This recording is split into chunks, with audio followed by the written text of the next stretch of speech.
Well, good. Well, welcome, both. Um, Glad to have people here. We're here from Asheville, North Carolina. We've got about 15 or so people here in the room that are eagerly anticipating this.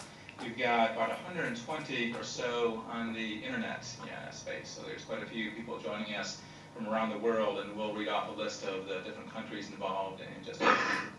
Um, but again, I want to thank people for joining us. Welcome to the Asheville Young Center and our talk on Ecology.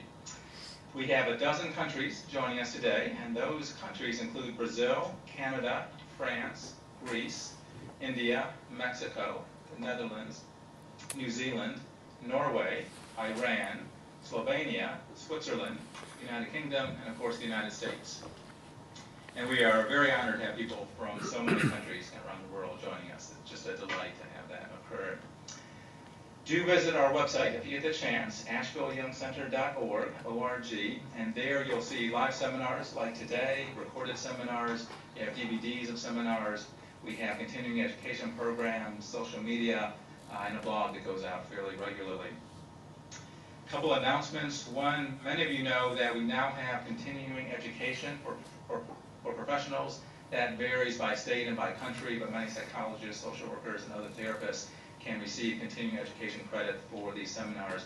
We're also listing past seminars, many of them for CE credit as well. So do get on our website. We're adding new home program DVD studies on a regular basis. We have 2 more about to come out next week or so. So do look into that. And that's sponsored by the American Psychological Association and the California Board for Behavioral Science, and that will be expanding. We have 2 future programs on the calendar, and we'll be adding more regularly.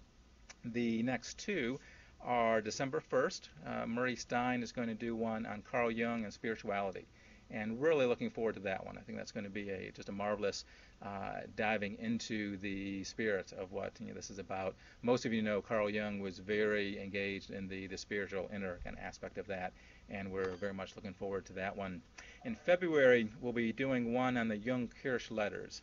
James Kirsch was a Jungian analyst who was a cohort of Carl Jung back at the time. I believe he fled Nazi Germany during the war, ended up in Israel, and really had a profound engagement with Carl Jung. There's a book that's been recently published on the Jung-Kirsch letters, and James Kirsch's son, Thomas Kirsch, is going to lead that from Sonoma, California. He'll be giving a seminar on the book and the letters. And that'll be sometime in February. We'll give you the details on that a little bit later. We have a new DVD coming out shortly, within a few days, hopefully. That'll be on the Black Swan. Many of you know that a few months ago we did a DVD presentation on a film analysis of the Black Swan. That was quite striking. A few thanks I'd like to give out. One is to the University of North Carolina, Asheville. That's where the 15 or so of us are seated right now. They are doing the technology hub for us. That includes the Department of Psychology, the Distance Learning Center, and the NC-REN out of the Research Triangle Park in Raleigh. We want to thank the ETH University in Switzerland, also known as the Swiss Federal Institute of Technology. That's where Murray Stein and Bridget Egger are right now sending from, and we really appreciate their help in hosting today as well. Most of you know that Carl Jung was a professor at the ETH, and Bridget, I believe, got her PhD from there as well, so there's a lot of connection to the ETH. And ISAP Zurich, I would also like to thank, finally, ISAP, which is the International School of Analytical Psychology, where Murray Stein is the president, is a real partner of us with that. And they've loaned us many of their analysts who have presented these from one of the premier institutes there in Zurich. Okay, a few housekeeping items. First of all, I'm required to announce that we have no commercial support for presenters, topics, or programs. There's no pharmaceutical industry support of any kind associated with us today. And we will be sending out a survey later on today, which hopefully everybody registered will get, and do give us your feedback on how things went today, and that will go out later today. For the home viewers, and there's 100 plus of you today, a few things I want to say. First of all, unless Murray and Bridget have changed their minds, there's no PowerPoints or images, at least not many if there are any. So you'll see 2 windows on your screen. One will usually be blank if there's no images, so you can maximize the other image there. You may want to hit the Swap Media button on the right-hand side of your screen that can flip those two windows back and forth. And then there's a button that says Full Frame, which you'll want to click on to make it bigger. There's also a volume button on that screen. There's also volume buttons on your computer and the speakers, so make sure if you're having volume problems, you've looked at all three volume settings. The one on the media player, the one on the computer, and the one on the speakers. And if you want to ask a question, don't hit the Ask a Question button because nobody will answer that because we don't know where that button goes to. So send us an email at info@ashevilleyoungcenter.org. And you all had that email to you, so you should know that. So that's for the home viewers. We've already received 3 email questions already, which we'll get to at some point, and we'll try to answer as many of those as we can.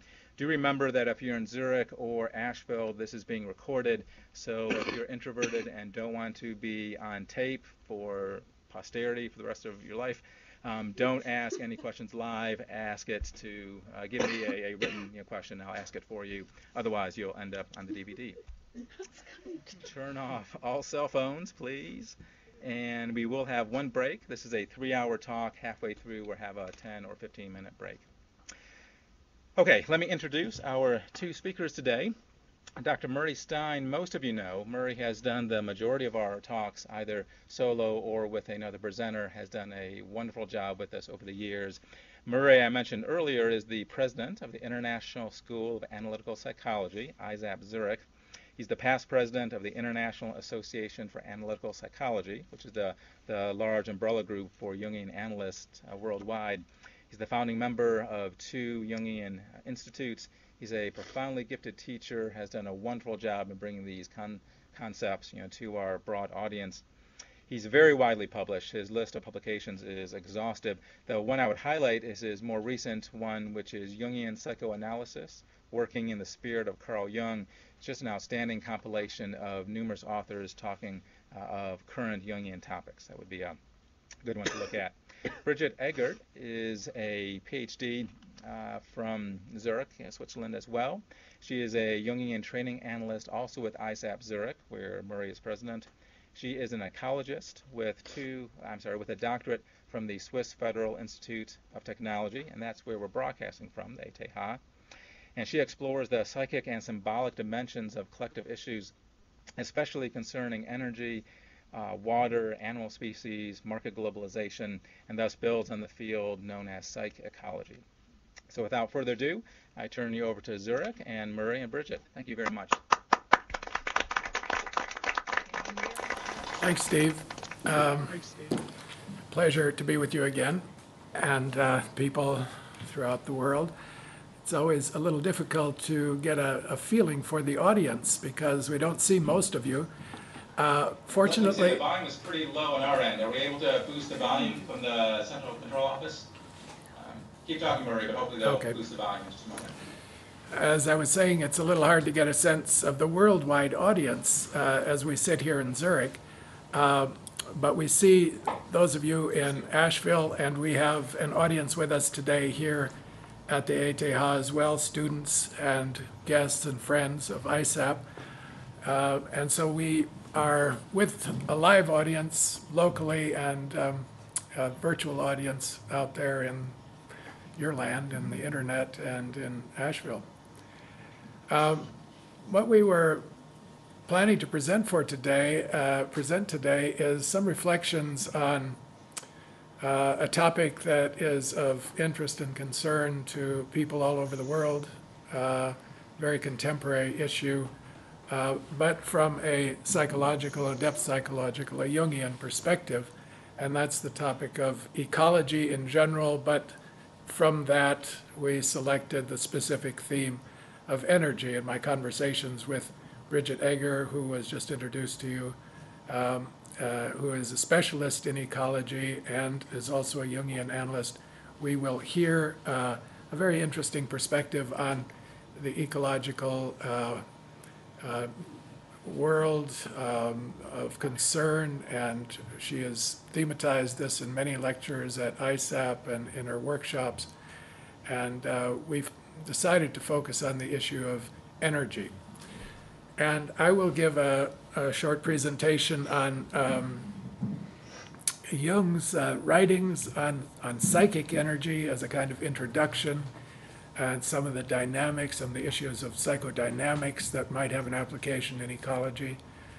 Bridget will then take it in the more specific direction of psychology and a symbolic understanding of energy as it plays itself out in the wider world of ecological issues and studies.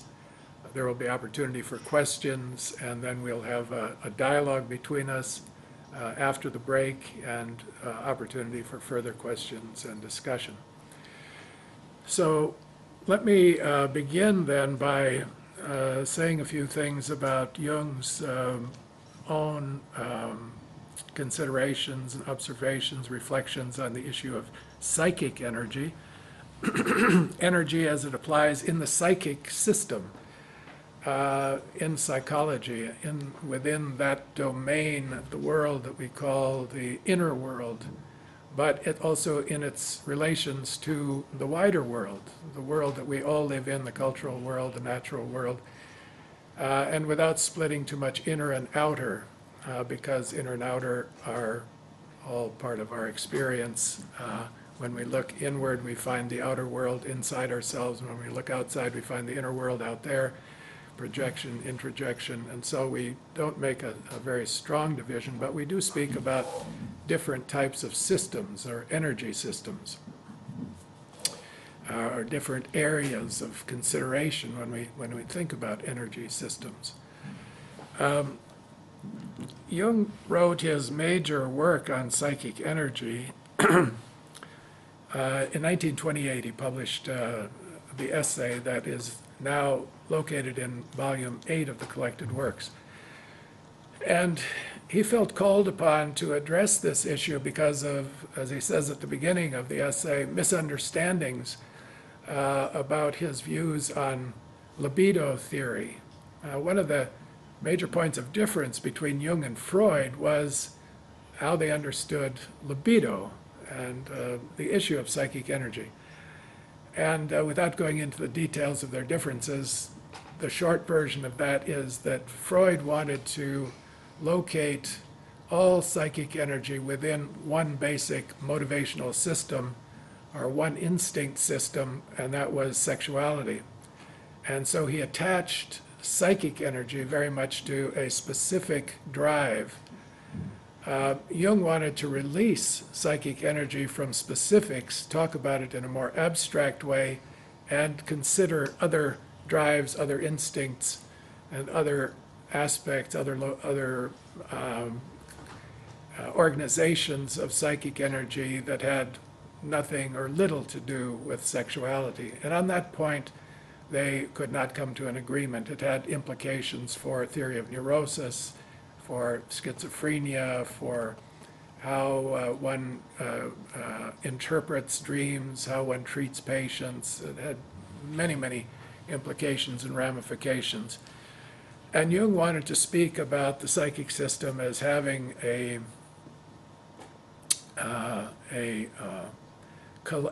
amount of energy within itself that could be distributed in various different directions through various different organizational structures. One of those being the instincts, sexuality. Jung also talked about nurturing as an instinct, feeding, eating, and so on, as a drive that could collect a certain amount of energy to itself and distribute that energy in a certain direction. But to speak of energy itself was to speak of an abstraction. You can't put your hand on energy. You can speak about energy, but as Jung writes in his essay, you're really talking about relations between objects. And if there's a charge between them, if there's a flow, if there's a movement or a force, a power, then you're engaging in the subject of energy. And energy can move in various directions depending on what's behind it or what's driving it or what's pulling it. And so he talked about energy gradients, that energy moves in a specific direction because there's a gradient that moves from a higher level to a lower level, or from a less energized level to a more energized level. Energy can be pulled in certain directions. Now, experientially, when you think about energy, you can put your hand on it by simply saying, what do you have energy for? What interests you? What are your passions? What is your, where does your bliss lie? Follow your bliss, is the slogan of the 60s, follow your bliss, but you have to find out where that is and what is attracting you, what is drawing you. And that experience of being attracted to something, of being drawn to it, or being driven toward it, is an experience of energy. Say you have energy for something, for a particular subject, particular interest. And the question is, why does it flow in that specific direction? Why is it going there and not somewhere else? What is pulling it, or what is leading it? What is guiding it? And those are the kinds of questions that one confronts in practical work in psychotherapy. If somebody comes and says they have no energy, they're depressed, there's a kind of flatness in their emotional world. You wonder, where is the energy? Where has it gone? You investigate where it was before. You look to where it might have gone now. You kind of follow and track the flow of energy. And the term libido, which really means a passionate interest in something, it has a strong connection to sexuality, which is why Freud used it. Jung wanted to take that term and give it a more neutral spin and simply talk about psychic energy or interest. And he also wanted to talk about transformations of energy, how it changes from one line of interest into another. So his view was that energy can be shifted and moved, altered in direction, altered as you grow into other activities. The flow of energy can be picked up and directed into a group of activities or interests that it weren't there before. And so the question of how energy is transformed was a very profound issue in early psychoanalysis. And Freud had a theory that all energy is basically sexual, and that other expressions of it are sublimations of the sexuality. So culture, all cultural activities can be traced back to a basic instinct, a pleasure instinct, a desire for something that cannot be had directly, and so there's a sublimation of that energy and it takes another form and goes in another direction. The man standing on stage playing the violin passionately is really sublimating his sexual energy. And a Freudian would look at that activity and think about something sexual. What does that mean sexually, to be playing something like this passionately and with great enthusiasm? One can make interpretations, tracing it back to its sexual roots. The violin player would say, well, it doesn't have anything to do with my sexuality. That belongs in the bedroom. I'm on stage here playing the violin. I'm interested in Beethoven. It's a totally different realm. And so Jung wanted to say, well, there are symbols that can convert energy from into something quite unrelated to the instincts, cultural interests, and that culture is built up and made of these transformed elements of psychic energy. There was a debate about culture. What is the meaning of culture? Is it just a kind of pale substitute satisfaction of something that we really want but can't have? Sexually, we want our mothers or our fathers and can't have them, so we sublimate all that energy and build cathedrals instead, or make music, or fine cuisine, or wine, or all these other cultural activities that require a tremendous amount of energy to cultivate. And Jung said, no, energy is a neutral thing, and it might go along a channel flow along a natural channel of organized by more or less an instinctual inheritance, sexuality, or food, nurturance, or he at one point came up with 5 different instinct groups. But the energy that is available to us in our psychic system can be channeled into a variety of other activities depending on what symbol grips us. And the symbol organizes the psychic energy of the libido and takes it in quite a different direction. So where do the symbols come from? Are they byproducts of the instincts? Are they derivatives or substitutions? Freud would say they're created out of sexual material, and a man smoking a cigar is, if you dream about a cigar in a dream, you're dreaming about a penis. Of course, he was very fond of cigars, and he said sometimes a cigar is just a cigar, too.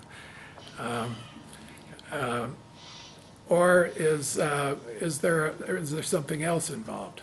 Now, the source of symbols, as organizers of energy, and that collect energy around them and carry them into other channels and other activities, Jung looked to a different area of the mind than the instincts. He called them the archetypes. And the archetypes provide the ground or the basic forms of imagination, ideas, fantasy, and collect energy and carry it into a direction quite apart from where pure instinct would lead it. They may be related to the instinctual realm, but they're quite sui generis. They have a life of their own. And so energy can move in a variety of directions. That's the point. And to talk about energy itself is to talk about an abstraction.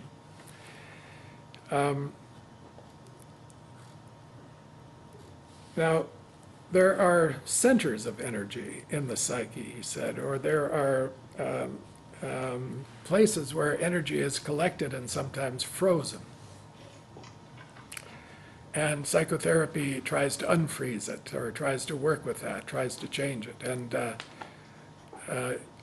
Jung says that there is a way of estimating your energy with your feelings. If you introspect and you look at what you're interested in, you can actually quantify those interests. You can say, well, my interest in raising my children is worth 10 points. My interest in getting an education for myself is 8 points. My interest in cooking and making fine food is 3 points or 4 points. You can make an estimate and actually quantify your energy distributions if you introspect and you look at your conscious choices and decisions.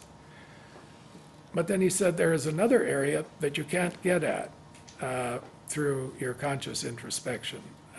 It's in the unconscious. There are centers of energy centers in the unconscious that introspect as you will, you can only observe indirectly. But I have a way of quantifying those, he said. And he refers to his work with the word association experiment. Because if you give somebody the word association experiment and you drop these words into their consciousness and you observe their reactions, you can quantify their complex indicators. And you can say this complex is worth 10 points and this one is only worth 3 points. And you present that to the testee and they're surprised. So they will say, I didn't know I had so much interest in my mother.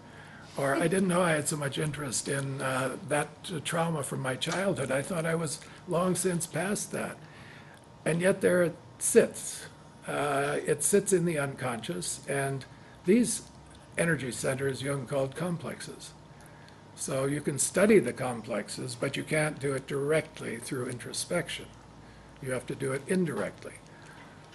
through a test or through observing your dreams, say, or somebody else can tell you something about your complexes. Your reactions, sometimes your irrational, very strong emotional reactions, over-determined by a situation coming from the past, those are evidence of these kinds of energy centers in your unconscious, and you can't control them. You don't have, your will isn't strong enough to remove the energy from them and distribute it in a voluntary way. So your will, your conscious ego is limited in the sense that you don't have total control over your energy capacities. And that's what trips us up and hinders us, and why St. Paul said, what I want to do, I don't do, and what I don't want to do, I do. We contradict ourselves because we have these conflicts and different energy centers that collide with each other, and they don't understand each other. And the project of analysis was to try to get a hold of these, lift them up into consciousness, perhaps drain some of the energy from them so they don't dominate our lives. They become our destinies, they become our fates if we don't get a hold of them. And they determine tragically determine our present and our future. But if you can get a hold of them, you can remove some of the energy from them. You can drain them, so to speak, of a bit of their libido through working on them, remembering them, making them conscious. And that energy that you capture from these unconscious energy centers can be used by the ego, by the conscious ego then, for other purposes. Well, what purposes? What are you going to do with the energy that you've got if it isn't determined by your complexes? Normally in life we live in a man-made world, a humanly made world. Sorry for the gender preference there. We live in a world that's constructed by human beings. We live in a cultural world. We have a bit of nature in it. We have bodies. We have to eat. We walk through nature sometimes and observe it, but most of the time we're occupied with cultural objects, and we make our home in culture. This is man-made, humanly constructed world. And that offers us all kinds of symbols to attract our energy and our libido. The human world is full of attractors. Advertisers are looking to push the buttons of our energy systems and draw us to them, so we'll give them our money, and our energy will be attracted to their products. In nature, there are fewer attractors. Maybe an animal that you see, or bird or something, but we're flooded with attractors. And so we have to select from all these attractors, what are we going to put our energy into? Some people find they want to give their energy to religious life, for instance. They're very drawn to the spiritual, to the symbols of a religious system, and they will dedicate their lives to it. They give all their energy to it. They sacrifice their instincts. They will go hungry. They will go poor. They will do anything because they are so drawn to the symbol that the religious system offers them. And that nourishes their spiritual life, and they feel their life has value and meaning. So they're investing all of their energy into that. Other people invest their energy into the banking system. It's very attractive, or it was attractive a couple of years ago, not so attractive now maybe.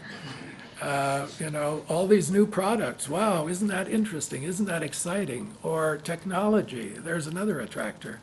Some of the best minds in the world are now going to the universities that are teaching them about IT. Why? This is what's exciting them. This is the cutting edge. This is where it's at. So that's attracting their libido and their energy to it.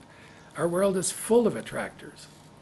And in our private life, we have to make selections. Who do you fall in love with? Who do you make a life with? Where do you spend your emotional libido in interpersonal relationships. That's also a great mystery. Why do you choose this person rather than another person? Sometimes there's a rational reason for it. Often it's a great mystery. You just don't know why. There's something in you that's drawn there. These attractors pull our energy to them, and we talk about projection, right? When an attractor pulls a tremendous amount of energy to itself, it's coming out of our psychic system. We will exhaust ourselves for that. We will give everything we have for that. We find something in that of such great value and importance that gives our life significance and meaning. And from a depth psychological view, we can say we are projecting ourselves. We are projecting our psyche into an object, and it is pulling all of our energy to it. That's the nature of projection. We don't do it willfully. We don't do it because we want to. We find ourselves helplessly projecting and drawn to particular topics or themes or people or interests or ideas. That can exhaust us. It can help us. It can pull us into life. It can give us tremendous value. But often, after a period of time, it starts losing its luster, its luminosity, its attractive power, and the energy starts falling away from it. Where does it go? It comes back to us. So the energy is now not totally contained in the object, and it starts coming back into our own intrapsychic system, comes back home. And what do we feel then? Well, then we feel a lack of interest in the object. We're not cathected to it anymore. We're not so entranced by it. And then we have a problem. Where does our energy go now, and what's going to guide it? Now, the will, Jung said, the ego has a certain amount of free libido for itself. It can make some choices and choose, but that doesn't go terribly far. You don't, with your ego, in and of itself, the ego is more like a governing system or a steering system. It can kind of guide you and help you get to where you, something in you, wants to go, but it has a hard time telling you what you want. Your ego doesn't know how to answer the question, what does the libido want? It can tell you how to get what you want, maybe. It can give, it's a tool, it's an instrument, but it can't give you the spark. And so that spark comes from somewhere else. And if the world has lost its luster and the cultural world goes dim, and we call it a depression, libido disappears into the unconscious, what is Jung's advice? He says, follow it. Follow it back, let yourself be depressed, and look inward and see if something comes to you.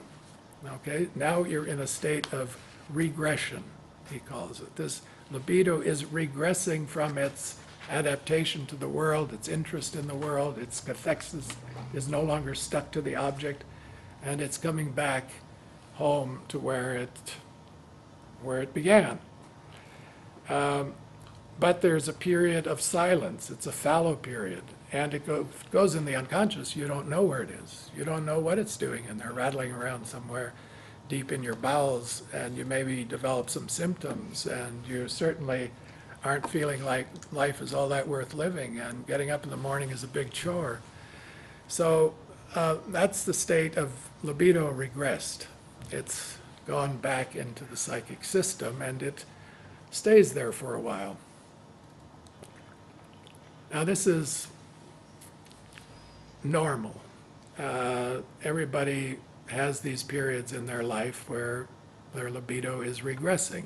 What they've been very interested in is no longer there for them, or they've lost interest in it, or it's left them, or something doesn't work, and it comes back. And this happened to Jung famously when he basically ran out of steam for psychoanalysis, and Freud lost his luster, and he saw through a lot of the problems that Freud had as a human being and as a theoretician, and his career looked like it wasn't going where he was interested anymore, and so he gave up a lot of things at that moment and went inward and let himself regress, follow the regression. And he called that following the spirit of the deep, the spirit of the depths in the Red Book, which is now published. And so during that period, his midlife crisis period, he followed the libido back down into the unconscious, and he watched his fantasies. He did what he called active imagination, which was entertaining, basically, images that come to you spontaneously out of the darkness of your imagination. By surprise, you don't know who's going to come or what they're going to do or say. It's like following your dreams because you don't know what else to do, kind of without guidance at the moment. While your ego continues functioning and doing its routine tasks, it has enough libido to do that. Jung wasn't hospitalized, he didn't have a psychosis or a breakdown. His children said, well, life was quite normal. We went sailing and camping, and Father was just like he always was. We didn't notice anything, they told us. So, you know, on the surface, life can continue, but in the subject knows there's something deeply amiss. And it isn't just episodic. This is fundamental. And so in following that regression of libido, Jung uncovered an inner life and recorded it and worked on it for the next 10 or 15 years that then provided him with the symbols that he needed to come back into the world. So what he really was doing was letting the libido form its own symbols.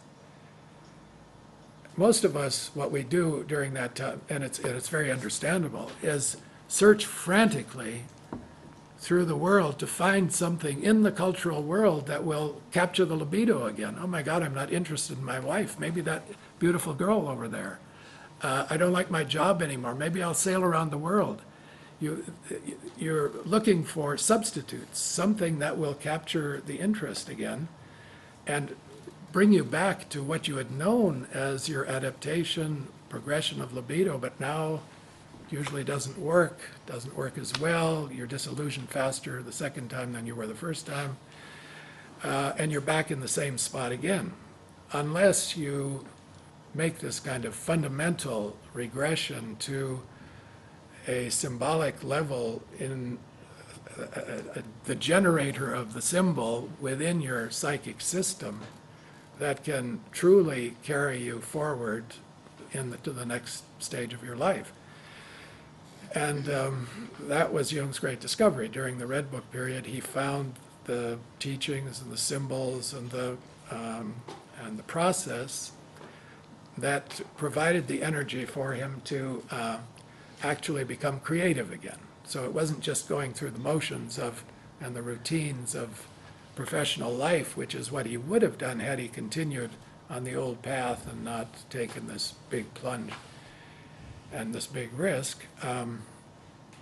But now the libido could come forward again, and so he re-entered the world with a tremendous amount of energy. After the First World War and through the 1920s and 30s, he really came very strongly out into the world, into his professional life, a lot of traveling, lecturing, professional activities. That's when he lectured here at the ETH in Zurich from 1933 to 1941. At the same time he was lecturing in Eranos, at the same time he was traveling to America, at the same time he was the president of an international organization of psychotherapists, at the same time he was writing books. I mean, unbelievable amount of energy now available for all of these cultural and professional activities, and in his own personal life as well. So now there was again a progression of libido. When the symbol comes back and is operating and directing the libido into meaningful paths, energy is available. And all the ego needs to do then is guide it. You have to buy the airplane ticket to get there. You have to sign the contracts. You have to work out the deals and so on. I mean, that's all ego activity, practical, instrumental activity, but that is not where the energy comes from. The energy source is in the self. It comes from a much deeper level, and the instincts are a part of it, and the archetypal groundwork is a part of it. And the complexes are the disturbances. They are the factors that can divert us, that can get us off the track, that can block us. So they have to be dissolved and put to rest somewhat. Some of the energy taken out of them so that the amount of energy that's available to the whole psychic system to go forward can move in an adaptive, forward flowing direction.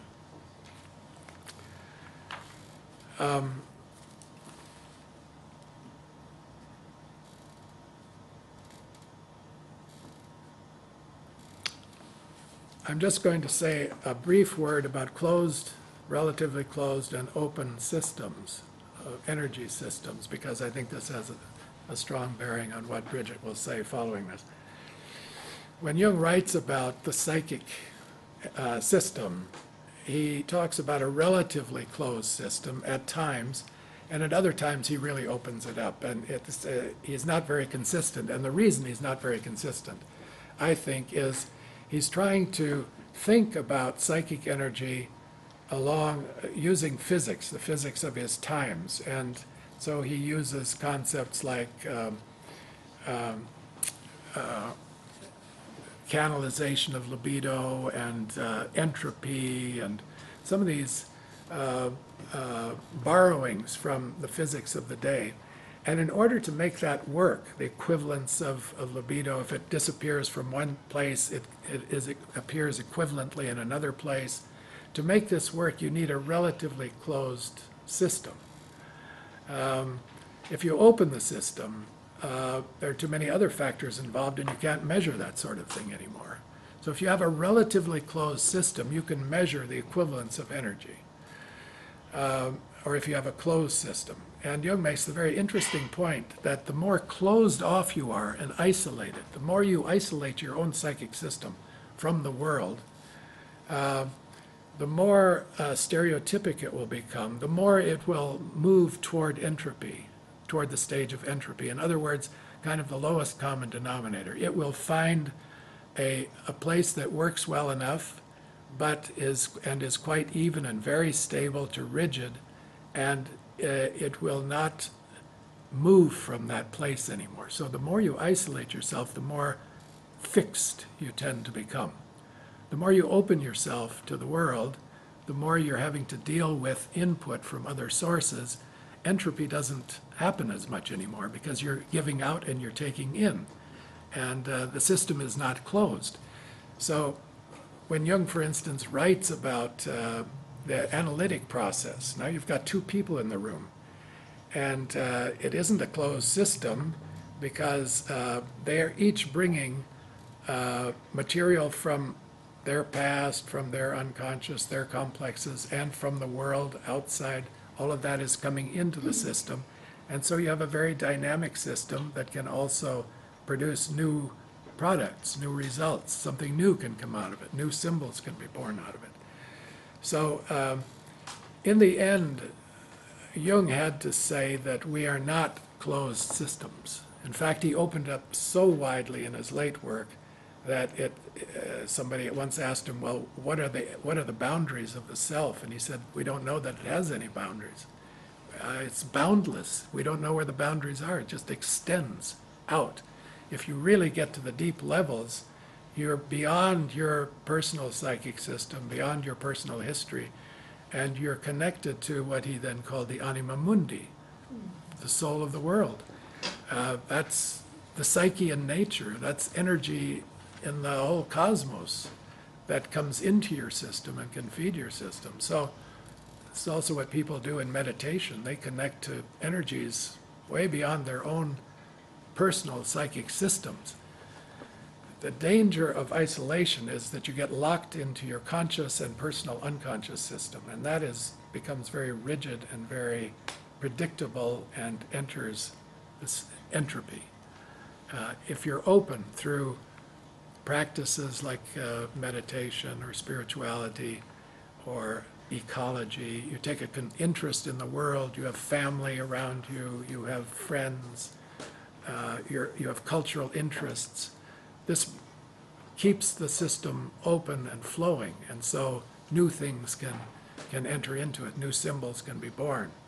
And so the connecting to others in a deep way and connecting to the world in a deep way is very healthy, you could say. It keeps the energy flowing and moving, which is really what psychotherapy strives for, to overcome the rigidities and bring energy into play and into a dynamic movement, so that life can go forward, and creativity.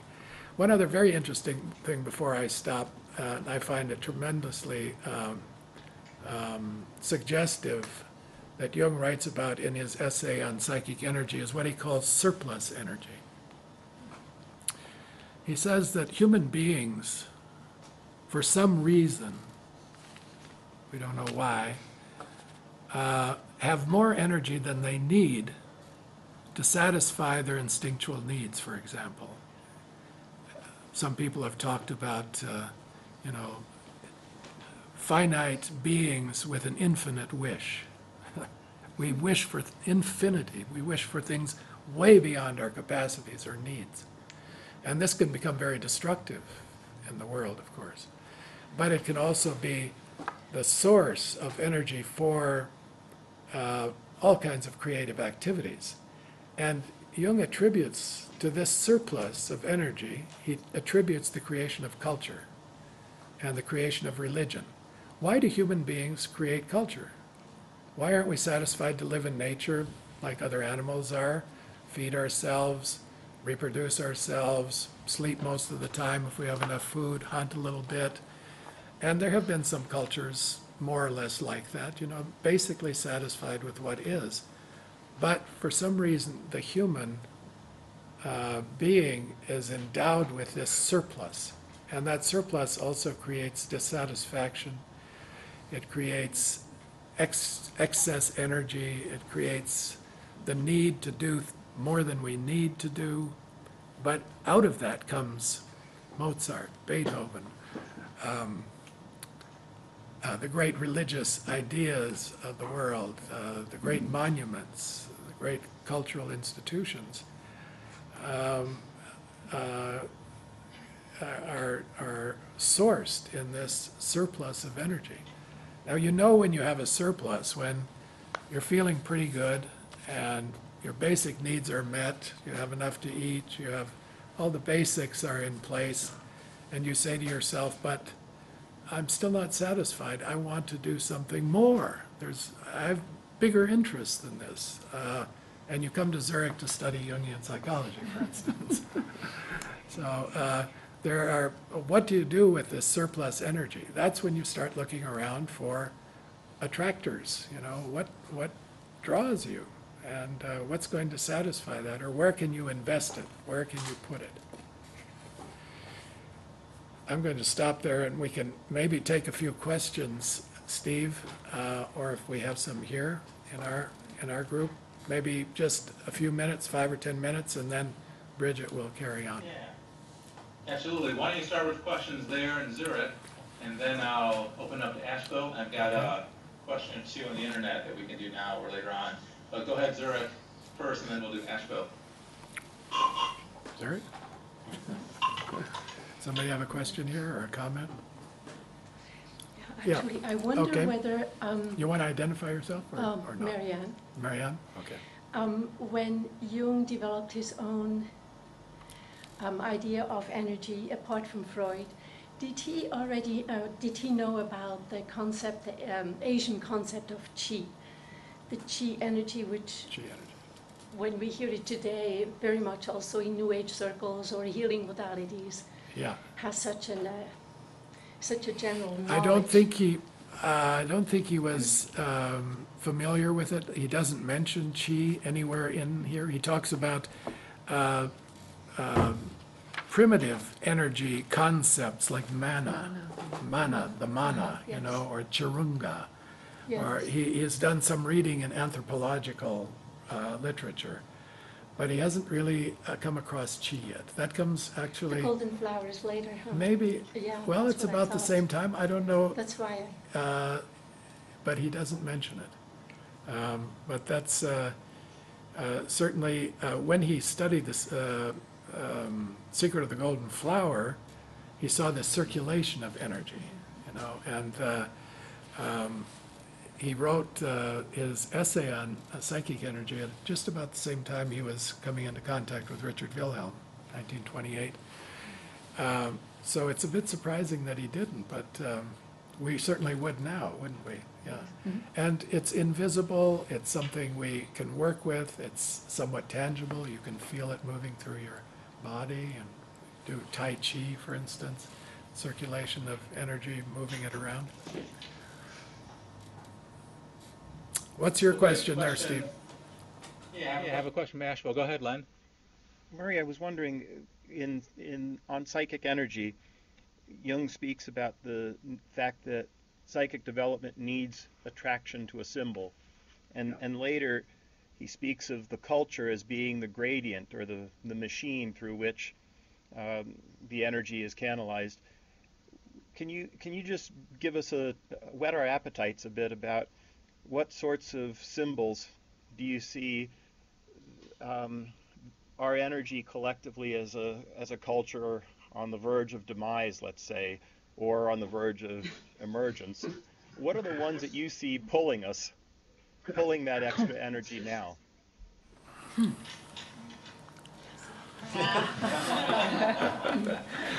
The internet, the iPhone, technology, when I read about the amount of money that's going into various activities, money is an indicator of libido and energy and interest. People, the flow of money you could read as the flow of libido in the world. And so where is it being collected? Where are the great fortunes being made now? At one time they were in railroads, transportation, and so on, and building up the transportation structure in the new continent. Nowadays, it's in technology, in the internet, and the iPhone, the iPad, all of that kind. And again, it's around communication. You could say Hermes is in charge of the railroads and the internet. Hermes, the god of energy, the flow of energy. But it's taken new forms now, and I think one can read the culture in terms of psychic energy. Where are people putting their energy, and what is attracting them? Whether it's a demise of old energy forms, old energy centers for sure, are passing away. If you look at a map of Europe in the 12th or 13th century, and you look at all the monasteries that were active, filled with religious people, in France alone there were hundreds of them. I saw a map one time, I was astonished. How could they reproduce themselves? They were all monks and nuns living in these monasteries. Where was the sexual libido going? Well, we won't mention what was going on in the monasteries maybe, but the attraction of religion in the Middle Ages was incredible. It was the internet of their day. That's where the best art went, the best thinkers went, people who wanted to really make a contribution to culture. That's where they were drawn. That was the attractor of libido in their time. Since the Enlightenment, there's been a great and gradual, and in some countries practically to nil, diminution of the attractive power of religion, of collective religion, not spirituality as such. That remains extremely attractive, but the organized religion in many parts of the cultured world, Western and certainly in Western Europe, is very minimal today. So where's all the energy going?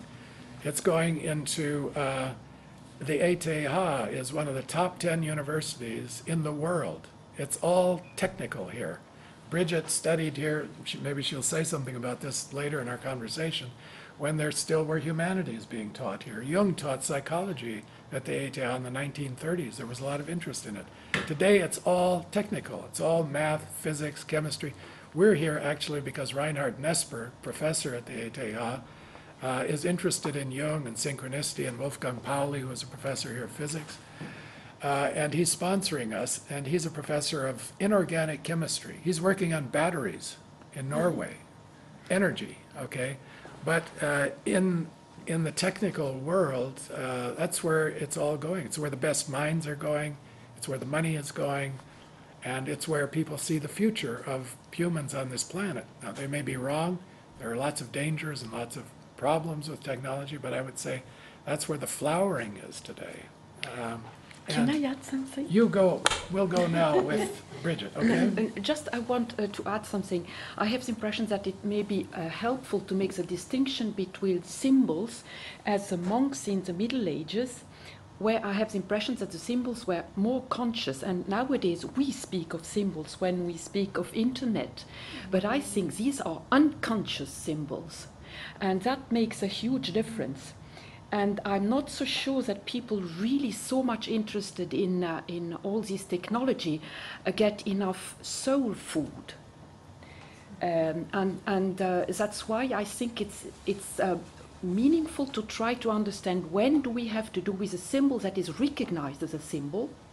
And then you have it like a seed in the hand, which can be used for different things, or when you are possessed by something we call a symbol. Projection. And then we have the whole thing of projection. But So you go ahead. Yeah. Okay. Bridget, it's your turn. Well, first, thank you very much, Murray, for inviting me and Steve to organize all these wonderful events. Could I add one comment before we do so? Would that be okay? There's Of an course, internet. sure. Okay. Two things. One, there was one question of was the volume too high? So if central control can see with that, it was maxing out a little bit, although it seems quite good here. But I wanted to, just to say that real quick. But I want to read one comment because I think it fits so beautifully into what we've just been talking about. When I think of energy and environment, one of the most amazing and destructive releases of energy is an earthquake, a tsunami, a hurricane. And this comment came to us from Christchurch, New Zealand. And I just wanted to read it to you briefly if I could. We are unable to participate live, but simply want to wish you all the best for this and express gratitude for making the DVDs available of that which I cannot access live. We continue to be bombarded by Mother Nature here in Christchurch. Last weekend was a flurry of aftershocks, including a 4.8, a 4.1, followed by a magnitude 5.5 on Sunday evening. We have now been subjected to over 8,000 quakes and aftershocks since September 4th, 2010. We are gradually adapting to our new normalness, with most major secular and sacred buildings destroyed or demolished. It is a sharp and poignant reminder to look at the inner significance of such an apocalyptic occurrence here at the heart of a modern city. Your efforts make it that much easier to reflect on the deeper significance of events such as this. Sincerely, Joy Ryan Bloor, Jungian analyst, Christchurch, New Zealand. Joy sent this yesterday to me, and I was floored just by the emotions and the intensity of that. That's what I love about our program here. We're connected to dozens of countries around the world, and here's somebody who's a Jungian analyst who has experienced firsthand just the overwhelming release of energy and the destructive piece of that. So I just wanted to read that to you, just to have that available as we were talking some. But thank you. Thank you for bringing this in, because I think this will be a bit short, because of course we focus on man-made energy first of all. So it's important to have it also present as a part of energy. I would like to look at energy now from the point of view of ecology, and as you could find out with what Murray said, it's a thread to look through Jungian psychology and through psyche that is really helpful to take energy. And it is an essential problem for ecology too nowadays, because our main ecological problems are the alarming heating up of the atmosphere and the loss of biodiversity. And both have to do with our overuse of energy. And I'm not criticizing the use of energy in itself, but the overuse, the part that nature can't take. And I think the kind of line that we are going to follow through is here. Try to understand which underlying psychic predisposition makes us go so towards using so much energy. Why do we overuse so much energy? And as you can see with what Murray brought, you have already quite an idea also with projection and so on, what can happen. What are we trying with this overuse of energy and sources, having so many sources at disposition? What are we actually projecting on having these sources of energy at disposition? So maybe further, what I would like to do is like to explore a provocative hypothesis, if you want, that would make it a bit more concrete, is there a link between our nearly suicidal overuse of material energy and, on the other side, psychically speaking, depression as a major psychic illness nowadays? Is there a link in between? And to speak really carefully about it, because with this I don't mean that someone who is depressed is using too much energy. That's not on this kind of level, but it's much more subtle. But as cultural phenomenon, to ask ourselves, is there a link between both? And I think we are going to be able to see it as symptoms, this overuse of energy as a symptom of a collective soul issue, a collective soul search. And I will try to a bit give you or evoke the dimension of this overuse, so that you can have an idea of the proportion of the soul problem behind it, the soul issue. That's why I will give you some also numbers to really give you an idea of this overuse of energy. It's not to depress you, but it's to give you also more energy to try to bring it, to bring proposals to people how to overcome this overuse. So I thought it might be worthwhile to look at certain methods. I know we have a short time to do it, but I thought, the kind of inquiry I do it according to certain methods that are quite rigorous, as far as you can be rigorous with psychic phenomena. And of course that means translate certain things that we know very well, or we have exercised very well for individual psychology onto collective, on a collective level. And that's not always easy. And we have also to find a new vocabulary to speak to people about that. Because it's very difficult, we keep in our jargon. And we are at the beginning, I think. So the Jungian approach faced with a problem is first to listen to the symptoms, to discover what life might ask of us. And this is in contrast with the usual traditional Occidental way. When we have a problem, we try to intervene, to resolve, with a deliberate aim, usually to have the problem aside. So that's really a totally different approach we have here. As we saw with your whole description, what happens with, for example, Jung losing this interest or not being any more capable to accept the way Freud saw his things, and then he had to go inside himself. So that's what I mean with, it's really a totally different way. We accept the symptom as it is, and there we make our research. So that means that we put center stage the question of man's task in the universe. And I think that's once again very different from the usual the traditional way to tackle problems. We immediately make it, put it in a larger frame, the frame where we don't consider only consciousness, but also the unconscious, for example. And of course, this wakes many fears. It's menacing too, because you don't know where you're going to land. You know, when Jung started with his active imagination in his Red Book, he had, I suppose, no idea, and he had quite certain reasons to be to feel fear. And so already here you see how much ethics is involved in the issue of energy, be it psychic or be it the ecological side.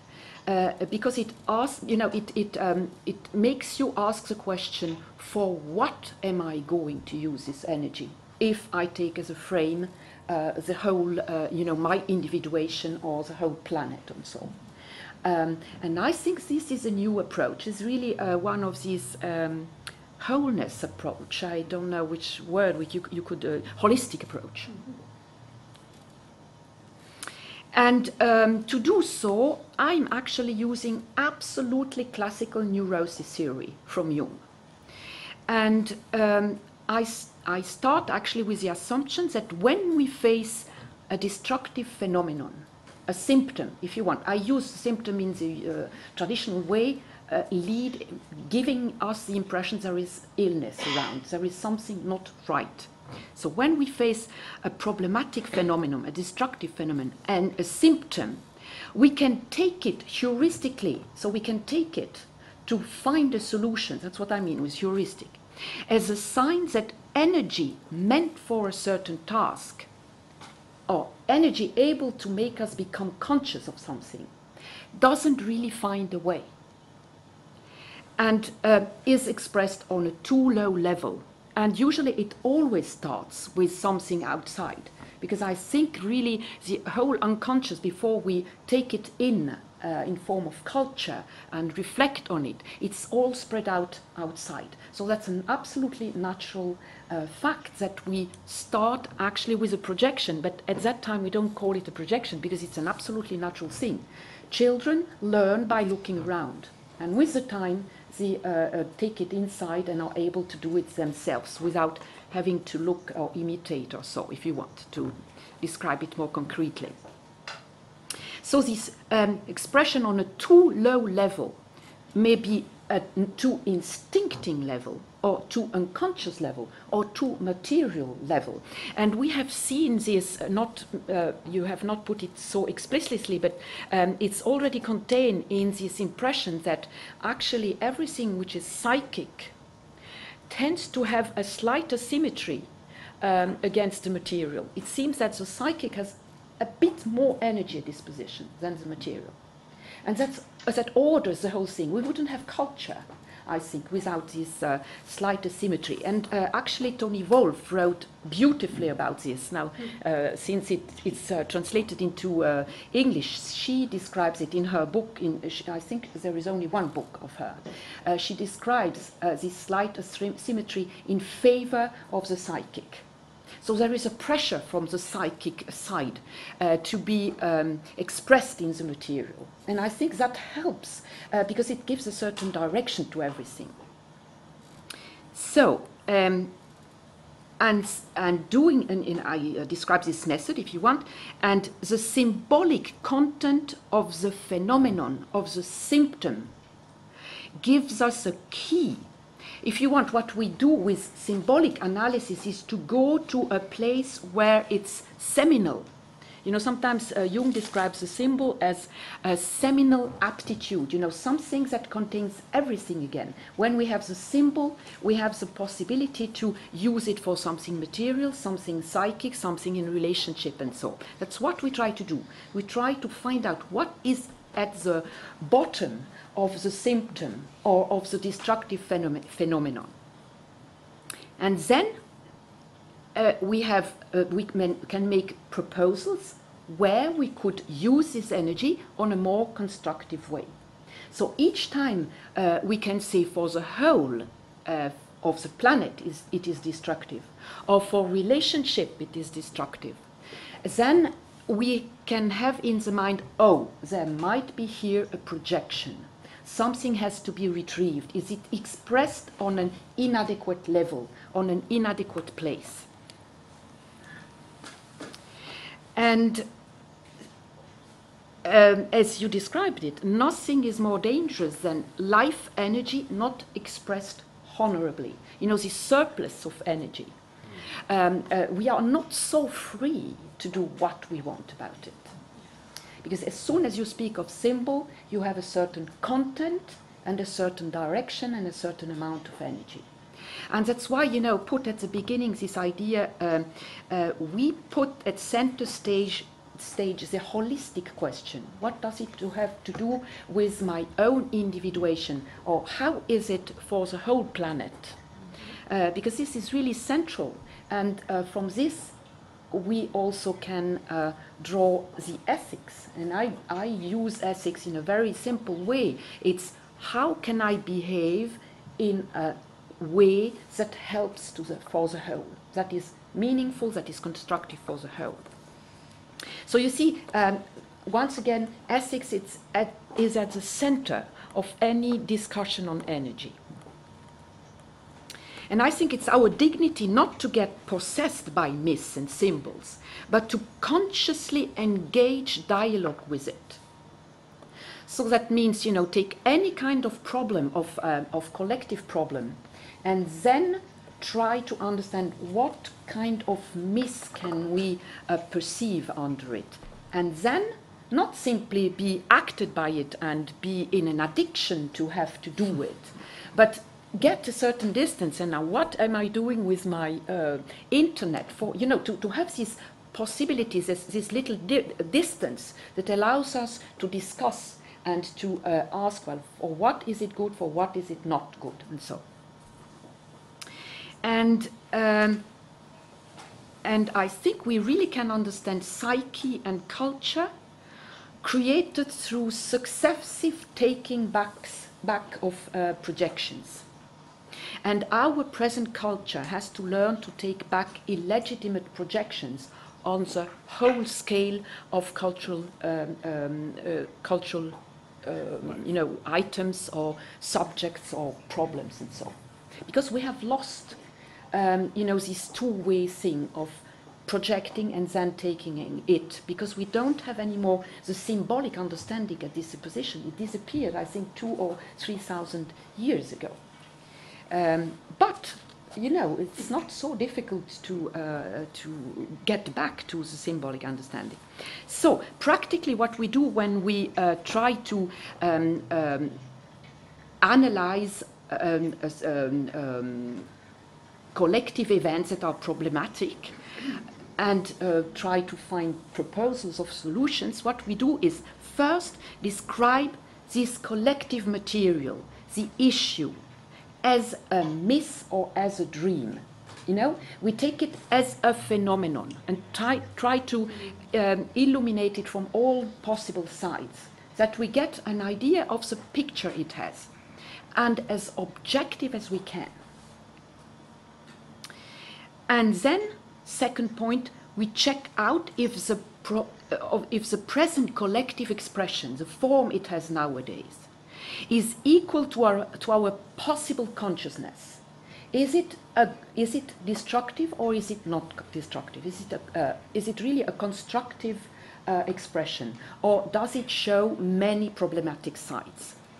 And this is very important to check it, because then we can speak with people outside that don't know Jungian psychology. We have first to settle that. And I can tell you about the energy problem. 15 years ago, I met so many people that had no idea that we were using too much energy. And nowadays this has changed. There is a consciousness about our overuse. And so these things can change, and we have to talk about it. And I think we have also to learn to recognize when we are, or when a collective expression is a possession, is under possession, that people are not free to speak about it. And each time when you cannot really listen to the other person who has another opinion, usually that's a sign that maybe there is some possession around it. And you certainly know that when you speak of political issues, you cannot really have maybe the other part that really listens to your point of view. And then you can be sure there is something more to it, something psychic projected into the subject. And we have to learn to track this back. And that allows us also to speak more calmly about something if we are aware of what kind of psychic problem might be sitting on this subject.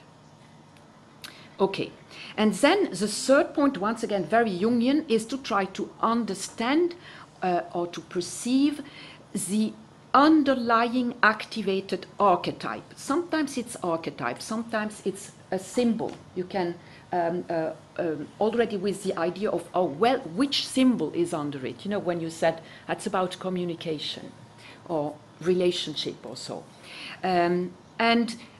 Here, every kind of older mythology is of help. And the older, the more clearer is the pattern. That's why we, as Jungian, go so often back to very, very old forms of expression, cultural expressions, be it rites, be it religious beliefs, be it fairy tales, or be it a myth. Because there you have like the bones of the psychic problem. And you have like a story unfolding with a beginning, with a problematic, knot, and then a solution. And that helps us to know a little bit more where it can come from and where it wants to go. And once again, the idea is to go back to something that is like a seed. And from this seed, we can propose new, where could you use this energy that is really seems to be so important? And on which level could we express it, and so on. And that's really the most creative part of the whole analysis. And then fourth, I think it's very important to translate the mythological language into, I would say, psychological meaning. What I mean is, in a language of today that everybody can understand. Because among Jungians, we can, easily speak in the mythological language, because we are used to this symbolic thinking. But symbolic thinking is exactly what is missing outside. So we have to translate in forms that are understandable immediately by everybody. And then I think I would add something which is the introverted part. I think when you deal with any kind of symbol and make research on it, it's very important to try to find out, okay, now what role does this symbol, this myth play in my life? Why am I interested in this symbol? And what I realize is that as far as you can work really creatively with this part, you get creative also for the other part, but there is something very strange. It has an effect on other people only if you have worked enough on your own. And otherwise it's just like, a drop of water and it disappears. So this is something, that is really difficult in an academic surroundings to speak of, because that's inner work. But I thought, as we are interested in Jungian psychology, it's a very, very important part, which is also important in analysis. That's why we make a personal analysis first. Okay, now I would like to jump to certain conclusions so that you can have a kind of a framework to broaden, what I'm going to say only on energy on a larger frame. Working on all these different collective problems, I came to the conclusion, actually, and that's not new because you can read it in Jung, but I would like to take it and put it here in a kind of larger frame. Because modern society has tragically lost the dimension of the soul and this symbolic understanding, all the key psychological values are unconsciously projected outside. On a very concretistic level, and on the core themes of economy, politics, science, technology, sport, and everything consumable. And to an amazing degree, and I say so, to give you an idea, this is actually what we can call a religious problem. We can say a psychic problem, but actually it's also a religious problem. How do you relate to the whole, or to the whole of the planet, or to the whole of the psyche? And we have lost this dimension. We are nowadays only interested in the concretistic level and have all the problems to try to understand the symbolic part of it, the seed part that would make you so free about it. And as we saw, when we project something, the whole energy is fixed in the outside and you don't have it at disposition. And the whole work of getting out of a neurosis or analysis is actually to get as much free energy as possible. And this we do through the mean of trying to understand what is the symbolic core and where could I express it on another way. So just to give you some examples now, for example, when I say fundamental principles of individuation, you could also say of psychic functioning, are projected onto concrete matters. For example, the necessity of mobilizing and mastering psychic energy, as we saw, is such an important issue, is exactly projected onto the obsessive search for sources of energy and control of material energy and or sources of pure water. And actually a good part of it would belong inside and doesn't belong outside. And the amount that it becomes destructive is the amount that we actually would have as a task to take in again. Or another aspect, the whole symbolic life as means, really as a symbol, as a means to transform psychic energy, as we saw. The symbol is a machine, says Jung. He uses his word. Is the machine that allows us to transform energy. When I have the symbol that I want to study violin, then I will have no problems to concentrate and stop going, making sports and so to concentrate on my studying violin. That's what we mean with, symbolic life as a means to transform energy. Yeah. And this, the whole place that symbol took in older cultures is now taken by technology, because technology is exactly a means to take hold of energy, of material energy, and to transform it. So, behind the whole fascination for technology is actually the fascination for the symbolic understanding, symbolic analysis, and so of the symbol. And technology, I mean industrial technology, but also financial technology, because I really think that what we can say of, really the material energy like fuel, atomic energy, and so on, and these patterns that show quite neurotic features, is very parallel to what happens in the financial world, because money is a form of energy, So, and not only do we project fundamental principles of, psychic functioning, but I think all the qualities traditionally attributed to the divine and the unconscious are projected outside. So, for example, once again, I take, these subjects that have to do with energy. Now, the idea of creation and mastering of energy is projected onto physics, or the technology is linked with physics. For example, with atomic energy, there is such an urge to have this atomic energy at disposition, because it's a massive energy that you can have at disposition. But the problematic side of it, should show us that it's not really meant to be, at least in our time, on this level, but is actually more something that would belong inside. And for example, the idea of creation of life is projected onto genetics, or the idea of unity on the globalization of the market, or on money, because money is a great unifier. We don't have a complementary way to deal with money, you know, with the money that grows with interests, or the money that degrows with interests. You know, you can also have money that loses worth with the time. And at least to have this complementary would be a bit more realistic, I think. So that's to give you the frame, you know, that really we can trace back in all the main issues, collective issues.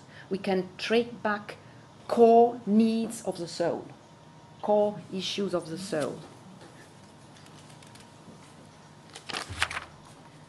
So, okay, now I thought maybe a definition of energy is not bad. And for those who have the time, I would encourage you to try to trace back the etymology of energy and to try to find out what words are linked with it, because this is really worthwhile and allows to understand much better the whole issue of energy. But now, first, a physical definition of energy. Physically, energy is defined as the capacity to produce work or transformation. So we saw that's exactly the same as in the psyche. And thanks to a difference of level or difference between opposites or difference of potential in a gradient, for example. So you have always, you know, these ideas. There is a gradient, there is opposition, and so, and the flow of energy tries to bring these things together. This is in the physical world, and in the psychic realm, it's not exactly like this. So now we could say energy is a movement that evens out opposites. Or we could say it's effectiveness, it's working, born out of opposites. Now, psychic energy is for many aspects very analogous. And we could say it's a capacity for transformation. And we would say for creative effectiveness. That's energy. We can create something, we can have an effect. And I think it's in the psychic realm, it's very interesting to see how much it's connected with relationship, because through the energetic approach, we can bring many different psychic phenomena in relationships. Through the symbol, we can connect different things. It's really creating relationship energy. So you have a certain energy, and you can do something out of it, but you can do something different also. But they are related through the symbol together. So we are never totally free. We have only a small amount in the will that is totally free. The rest of energy in the psyche is linked to a kind of direction and of contents, imaginal, images, if you want. It's linked with images. I can't say it more simply. So once again, in the concrete material world, technology allows us to transform energy, and in the inner world, symbol allows us to transform energy. And I think this helps us, to see why we project so easily on energy and so easily on technology. Because it's really something that is innate, psychically innate.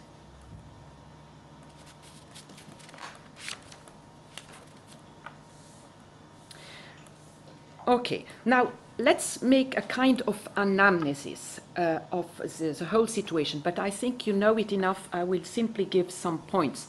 How are we dealing nowadays with energy? So, it's actually interesting to look back very far back and realize that the development of civilization runs parallel with a growing delegation of work to nature, to animals, and to tools or machines. Because you are much more effective when you want to open a nut if you have your fist or if you have a stone. And that's what I mean with this. And the whole civilization is about developing ways to not to be forced to use so much energy for day-to-day activities. Delegation of work to nature, tools, or machines, and then liberating energy for the development of psychic contents. So we come back to the surplus of energy too. But it's not only the surplus. There seems to be a drive in humankind to delegate as much as possible, and actually the mean would be to be more free psychically, to develop something on this level.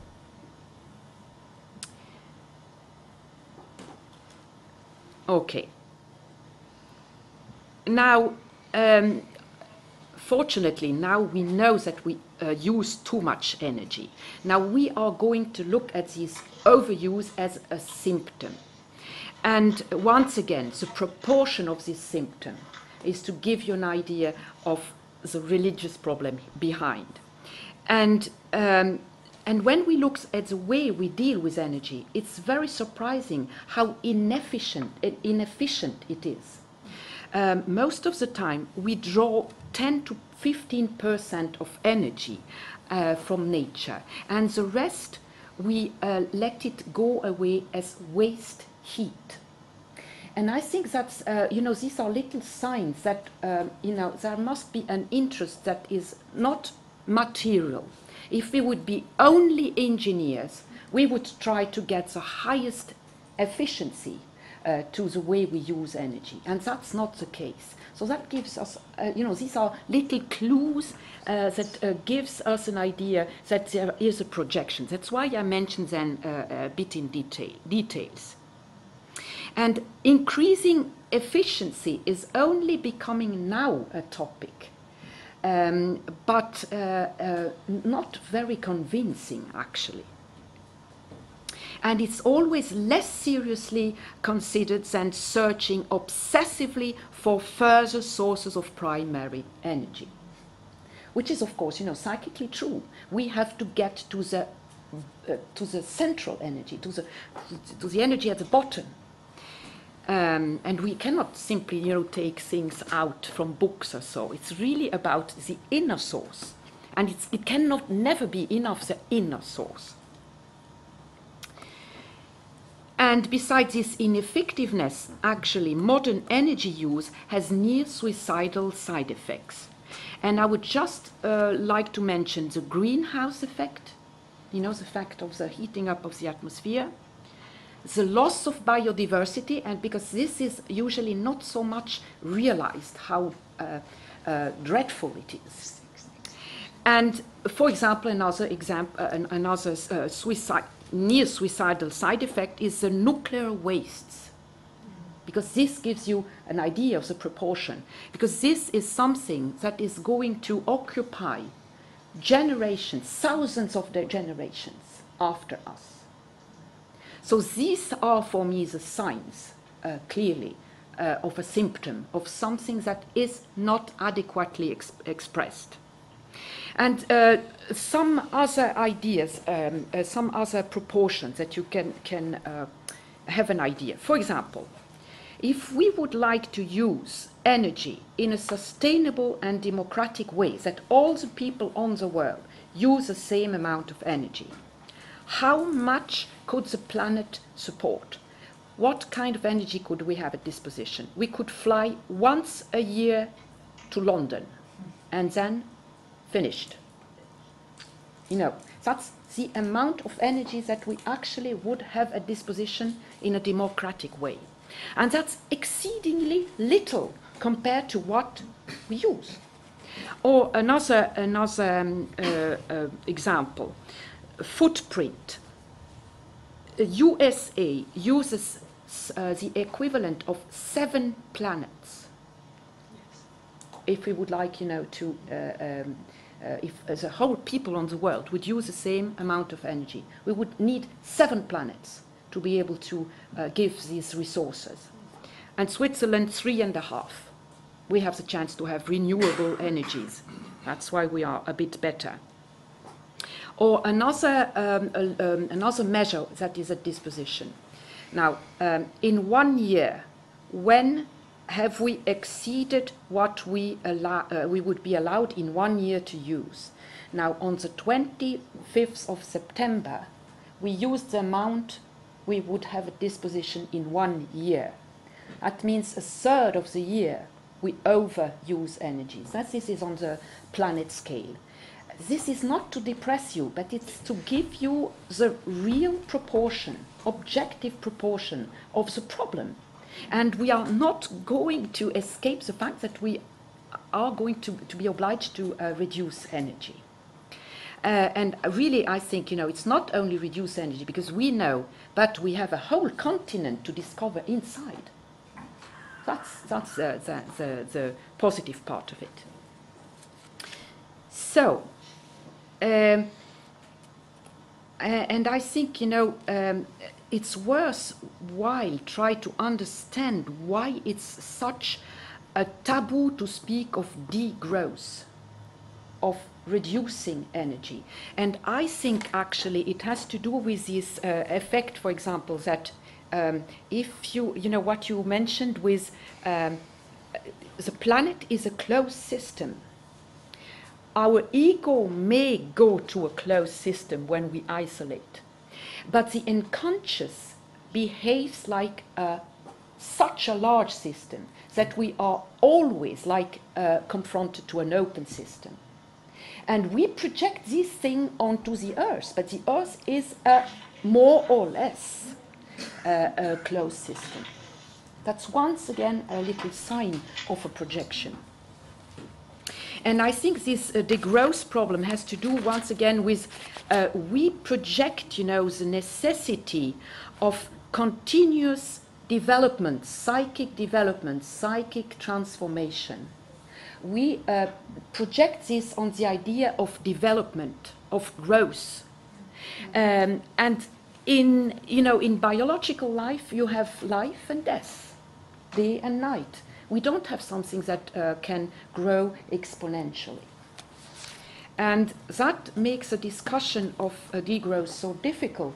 But I think if we introduce these aspects that we project something from the psyche where it's normal, because we never can, when people are persuaded by something, we try to go back to the symbol, and the symbol is like something so numinous, we never destroy it, because the symbol in itself has always right. But then we have to try to find out, where am I going to express it? So there is something right behind this need of growth, but we have to find the right place to do it. And I think in the psyche there is something of unending growth. It's not only so, of course not, but I'm simplifying a lot. But there is this aspect of the open system of the unconscious. And then we always seem, up to the end of our life, to get energy, because there is a difference of potential between us and the unconscious. So we have the impression that we get energy from it. So what about the time? Yes. Okay. Now, I think that the archetype constellated behind energy is actually divine creative power. It's really the capacity, the amazing capacity of the psyche to be creative, and of course of the world to be creative, of the anima mundi to be creative. And if you look back in history, energy has always, energy in the sense of something effective, has always been felt as something religious. Everything that has to do with energy has been at the core of the religious rites. And the rites usually are to get hold of energy again, to be renewed. And every genuine religious symbol implies energy, or implies energetic effectiveness and transformation. You know, Jung and the symbol of transformation in the Mass and so. You know, in the core of the religious rite, there is a transformation, and the symbolic transformation, quite clearly. So, at the heart of mythology, philosophy, and science, we can always track back the attempt to describe the genesis of energy, because to be capable to be at the source of energy has always been felt as the most important thing. And nowadays, you see, it's too much projected on energetic sources in the material world. So that's really a central core of the psyche. So, and we really can say, you know, that humans always worship the energy of the archetype in the Godhead. You know, what we perceive in the Godhead is really this amazing source of energy, capacity to transform, to draw us to something, to make us go over us and transcend our limits and so on. Now, I have to sum up a bit, and fortunately you brought about projection. As we saw that when we project something, when it's illegitimate and it creates problems outside, when we project outside, we have the whole energy that is fixed outside. So we get drained out of energy when we project and don't make the world to take it in again. And that's exactly what happens with our culture. We are a depressed culture because we always, you know, live like only in the day, and we have no regeneration. So we always make more and more, and it has this quality of addiction, which is also a sign that it's not on the right level. And this allows us to say really that to withdraw a projection is to gain free energy. And neurosis is always something that fixes energy on any kind of stupid thing. And when you can understand the symbolic seed in it and transform it in something that makes sense in your life, that is missing in your life, then you get free energy again. So really, you see why Jung puts such an emphasis, and Jungian psychology puts such an emphasis on the symbolic understanding, on symbolic life, because this is a mean to liberate energy and also to find our source of energy. And on the contrary, to be cut from the unconscious, to be cut from the symbolic understanding, systematically deprives us of energy. And we have to build a new culture that is aware of these two sides, you know, the material side of technology and the inner side of the symbol or the symbolic life. So, yes. And once again, I would like to finish on ethics. Now, you see how much it is an ethical question. What you do with energy, whatever you have at disposition, be it energy, psychic energy, your talents, what you are able to do, the knowledge you have, or outside, when you have a lot of money, you must have the equivalent ethics, what you do with this money. And it's an ethical decision each time we decide I'm going to travel, for which purpose. You know, this would be putting it in the larger frame. What am I doing with this traveling? In what is there something that is constructed out of it, or does it help me in my individuation? And I don't mean it morally, but we know it from experience that when you do it, then you are one with the stream of life, and that makes us happy, makes us full of love. And on the contrary, if we are lost in these outer realms, we get depressed and we get unrelated, we get egoistic and so. So I think we could close here. Yeah. Very good. Yeah. Steve, we could take some questions. Yeah, well, thank you very much. I'm aware of the time. Murray, do you Yes. think we ought to take a break and then do questions after that? Okay, that would Okay. be fine. So why don't we do let's do a 15-minute break, and then we'll come back and we'll start with some questions, then turn back over to Zurich. So be thinking about questions on both sites, as well as the email folks. We've had a few email questions, but I know there's more out there. So over the break, maybe you can be typing out some questions, and as you come back, we'll have some more discussion. Well, thanks very much, and we'll be back in, let's say, 15 minutes. Bye-bye. Yeah. Very good.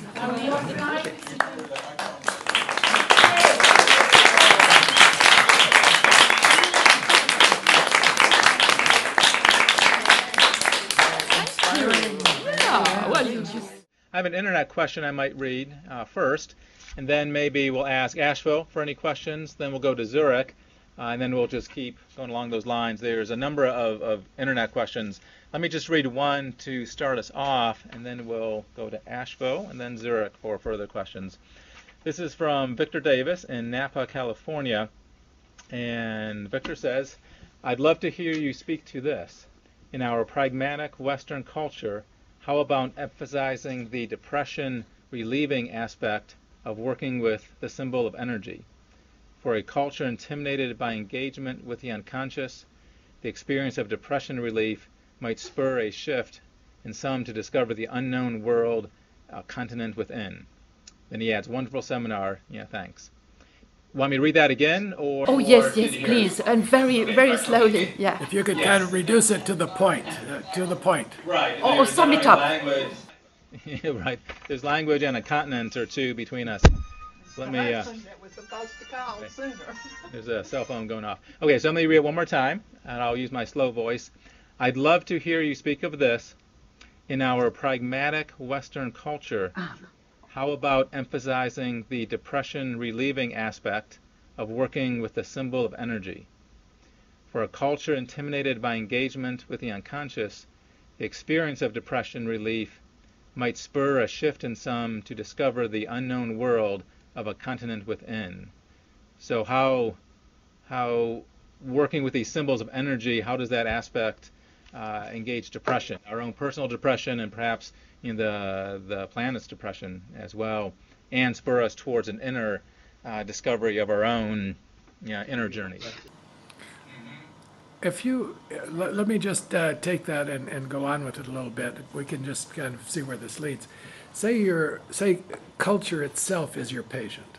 Yes. Okay, our depressed culture, our addicted culture, we're all addicted to using too much energy. That's the problem, okay? On a cultural level, what would a therapy look like? A cultural therapy? Should we all start doing sun dances? You know, I have some friends in Chicago who go to the Sundance ceremonies in South Dakota every year and dance around a pole, and, you know, they worship the sun, a source of energy. They take it on a symbolic level, a ritualistic level. I mean, would you introduce practices like that on a cultural level? Yeah. I don't think we can, bring it from above. I think rather the idea would be to help the seeds that are around to flourish. And one of the first thing I think culturally would be, for example, with children, to give them more occasion to experience symbolism. Mm-hmm. For example, with dancing, with music, with these kind of expressions where you realize something on a level that is not material. And to give them the occasion to hear all these old stories of other people. Because I think, reintroduce, organize rituals. There is something, you can't simply take over and use it again. You have to find nowadays what really moves you and speaks to you. and evolve it. And really one of the aspects, speaking culturally, would be to reintroduce, imagine, for example, in the technical high school, here in ETH, my fantasy is always, all these technicians, they start their studies and they would have a seminar where we would ask them, well, why do you choose techniques? What really makes you so interested in it? And to try to, have a kind of distance between this interest and themselves. And try to ask them, were there other areas where you could experience the same thing? To open it, that it's not simply something that where you are drawn, but where you have the chance to have this distance that allows you to be creative and use it for other purposes. Now, of course, this has nothing to do with depression for the moment. And the question was with depression. With depression, I would always start and try to make the description of the life and understand where there has been energy in something and where it has been withdrawn. With burnouts, for example. It's always burnout in a certain situation. And then work, like with dreams, to try to understand now, what does that say to us? What does life want from you with this? Yeah, good. Thank you very much. That was well said. Question or two in Asheville, and then we'll go to questions in Zurich. Any questions? Go ahead, Billy. Got a question about, I guess, the loss of myth, or at least the loss of attention to myth in our society. Can you replace myth with technology or with technical devices? Is that kind of taken the place of myth nowadays? Is it a question to me? Yes. Once again, I think it's so important to realize that technology most of the time is an unconscious symbol, unconscious myth. And it makes a huge difference when you look at yourself, I make this and this and this, and take the distance and ask yourself, what am I doing there? What is it? What is the myth that is in this situation? Do you see the difference? I think this is trying to become conscious of the myth in it. Because now I have problems with this idea to say that the soul now is in techniques. That's not true. That's a suffering soul most of the time that is in techniques. And only one little part is really techniques because we need it for practical purposes. But there is an overcharge on it, which is mythical. And that when we look at it mystically or symbolically, myth is a history full of symbols, not to make the link between the two. If you look at this knowing there is something symbolic, there is this detachment. And this is, for me, the beginning of what used to be a religious attitude. They knew that the things that are on the altar are not the same as the practical outside. And this little difference is so important because nowadays we don't have this difference anymore.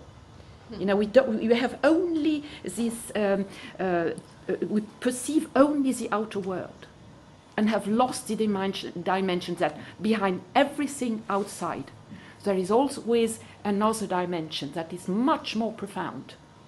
And it's only the best expression outside, but it's only one expression of it. So really, discovering the mythic dimension in the objects, in the concrete, literal world Exactly. around you, not imposing a myth from No, outside on no. them or going to a myth outside, but No. in them. yes, Finding and find the the myth because it's in the things, it's in the way we behave, it's in the culture. But we have to, to extract it again and say, well, we seem to be under this and this myth. Which makes a huge difference because then you are freer towards it. You're not simply obliged to live it out or to act it out. You can say, well, okay, do I want this myth? Is it positive? Is it really what I find okay or not? That's a huge difference. Yeah, thank you. One more question here, and then we'll go over to Zurich for questions, but go ahead. It seems to me that in the United States in particular, there has been a loss of confidence in government. There's a sense that everyone's life should be private, that the smallest government is the best. Ever since Reagan in the United States, there's been a trend away from trusting in government. I'm wondering if this is archetypal in some way of the loss of God or the loss of community, and that we no longer trust that our lives have any other meaning than our own, and that we have no debt to the future, and therefore that is why the ecological dilemma presents itself, because people no longer think that their lives are connected to future generations. There is no God, there's no community, there's no government. Ayn Rand is extremely popular in this country now, and she was an atheist who really saw all collectivities as the cause of our problems. I just wondered if you had a reflection on archetypal aspects of the loss of faith in government or the collective human spirit. Is it a question to me? Is it to me? Either one. Okay. Yes, Yeah. I would take only one line to answer this question. I think, now I don't know if I would call it archetypally, but I think there is a meaning in this loss of faith in the government. Because I think we arrived in the human evolution at a point where ethics is not meant to be determined by the collective, but we have the task, each individual, to develop a personal ethics. And I think this is one of the symptoms that we lose the trust in the government. Because actually I read out of it the task to find a known standpoint. And this standpoint would be connected to the collective if it's connected to the inner unconscious, the inner, part of us that is connected with all the other people. So it doesn't mean, when you look at your dreams and plunge into introversion, that you are disconnected from the outside. You are connected in an absolutely different way, like instinctively. And I read all these loss of trust in these figures, in these leading figures, as an appeal to each person to develop a more personal standpoint, more personal ethics, more personal responsibility. That's only one line to answer your question. But of course it's linked with the loss of God, if you want. And I think as Jungian we would say, okay, now there is a way to find again the divine in ourselves, and in ourselves connected to this part that is, like the animal part. We are all animals. We are connected with the rest of the world, or also with the stones and with the planet somewhere very deep. And that's our task nowadays. And it's a difficult time because we are in between. The old systems don't work anymore, and we have to develop much more absolutely different systems. But I think really in the individual first. And we have a loss of community, that's a fact. So that would be a kind of answer. Thank you. Why don't we switch to Zurich? Zurich, if you have any discussion or questions, then we'll come back to email. Laura? I have a comment, and it's about the first question that was posed, the internet question, because it really, the question itself bothered me because I feel that it spoke very loudly part of the problem that, okay, in our collective view, that if someone's depressed, so then focus on the symbol of energy, and it's this willful doing rather than letting the energy regress and build up in this psychic space that will then choose its own avenue of movement, and that trying to fix the depression in this kind of egocentric way, I think is so much where we misuse energy. And the parallel, and I'm not very knowledgeable in this field, is around, in physics, I think it's dark matter. I confuse dark matter and dark energy, but the amount of energy in dark matter is so exponentially enormous compared to any resource we know. But dark matter it can't be measured by any means that we have, and it seems to me such a parallel to this inner psychic world. Yes. Yeah.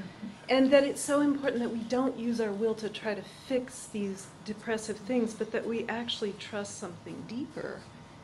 But that means being very quiet and still and not spending our energy.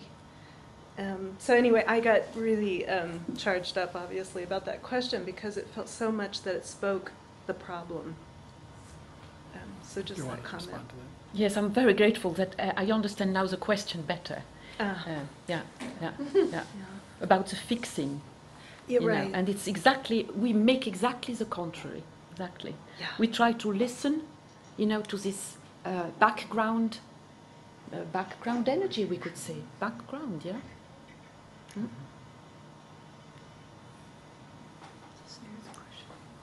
Good. Other questions from Zurich? Yes. Are there any? Huh? Imelda? Yeah. I want to thank Brigitte because I think she has been opening something which is extremely important for us today. And I think that in our individuation process, there is no way we can avoid today our collective responsibility toward the safeguard of our planet. And as Brigitte is mentioning something of religious in this big framework, holistic framework, it seems to me that we have lost the meaning that every object, as minimum as it is sacred. Mm-hmm. And that the loss of sacredness in this objective world has something that has been, I would say, making poor our inner world because we have been unable to preserve something from our inner world and we've been projecting in the outer world. And I think the young children have preserved that, but we don't listen to them. Mm-hmm. So I think that in this talk, I think our responsibility is so immense that I say to myself, I'm being very scared, and it's scary not to feel this huge responsibility that we have toward this energy, this overuse of energy, and our inner energy, whom we are projecting outside instead of keeping it inside. Okay, thank you, Brigitte. Thank you, Imelda. What Imelda has brought up does raise, in my mind, another question that has to do with all the debates about psychotherapy today, long-term, short-term, so on and so forth. In a way, psychotherapy has moved toward increasing efficiency, less energy put into psychotherapeutic activities in order to get more benefit, more immediate benefit, fast, focused, more efficient systems. So the question comes up, is it, what are the ethics about long-term inner work? We're putting a lot of energy into our individuation process, into our introspections, into our analytic endeavors. Is this a good expenditure of energy in the big picture? Yeah. Given the responsibility that Imelda is talking about. It's it's really a controversial theme. How much do you use, for example, also for political activities in ecology, and how much for the inner world?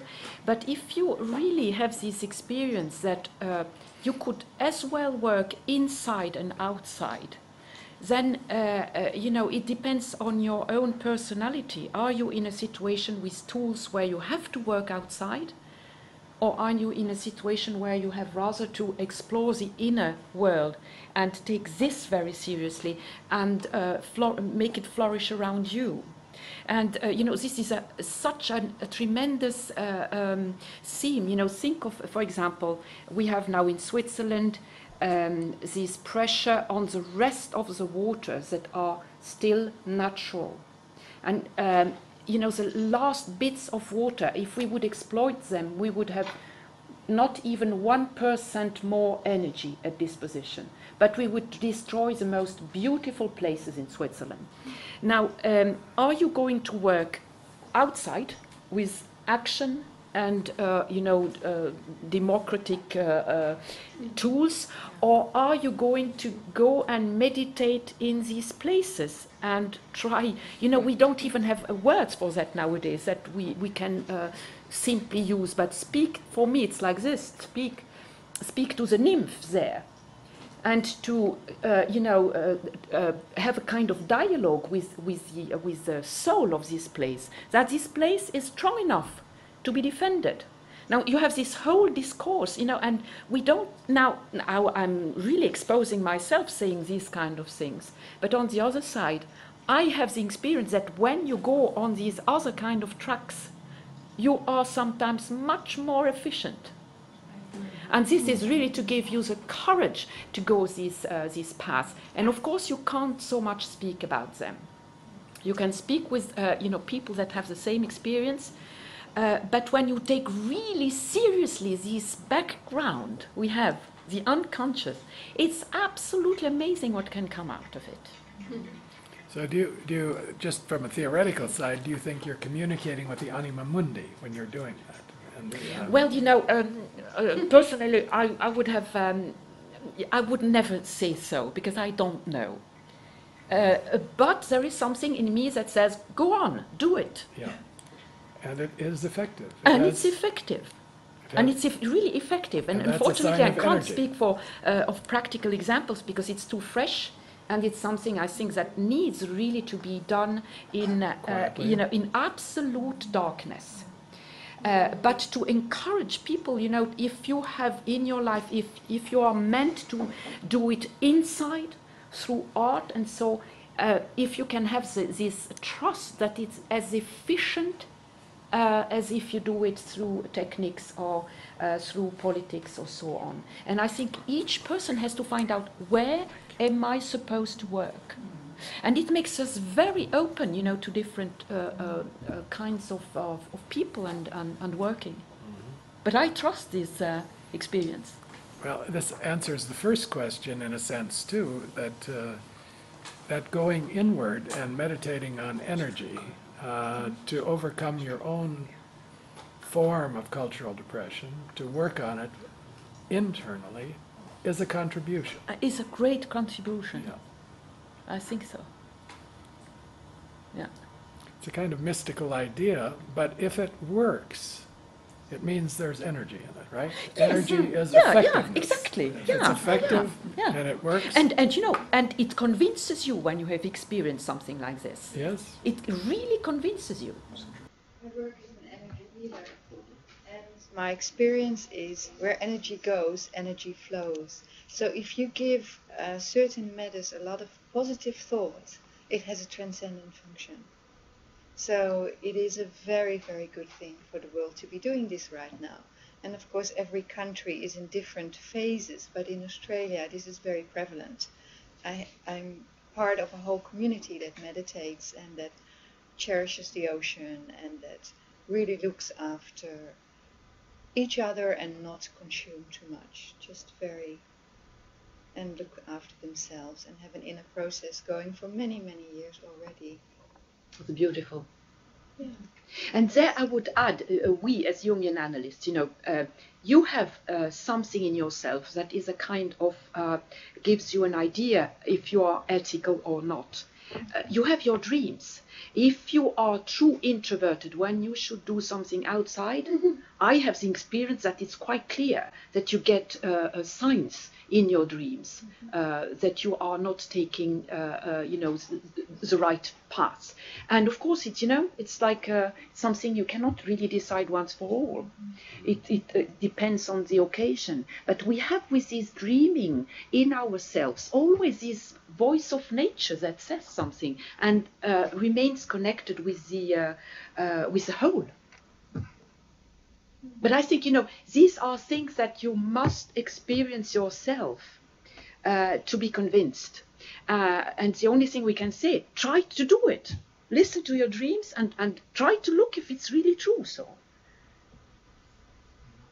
We've gotten quite a few email questions that have been coming in. But before I switch to one of those, there's a question back here. Len, do you want to go? Let me offer a quote of Jung's and a comment, and then I'd like to invite your reflections. The quote is, "The conflict between infantile instinctuality and ethics can never be avoided." The comment and the observation I have is we live in a culture in which everything is disposable. We have an island of plastic in the ocean in the South Pacific as an example, and I think of that as a good reflection of our cultural ethic. What do you think that is also indicative of the infantile sort of instinctual appetite to just devour and move on? When Jung speaks of that conflict, how do you see it playing out in our current cultural ethic? Do you want to say something? Can you repeat that quote from Jung again, Len, please? The quote is, "The conflict between infantile instinctuality and ethics can never be avoided." Yeah. In this essay on psychic energy, Jung makes some really astonishing, to my mind, theoretical statements.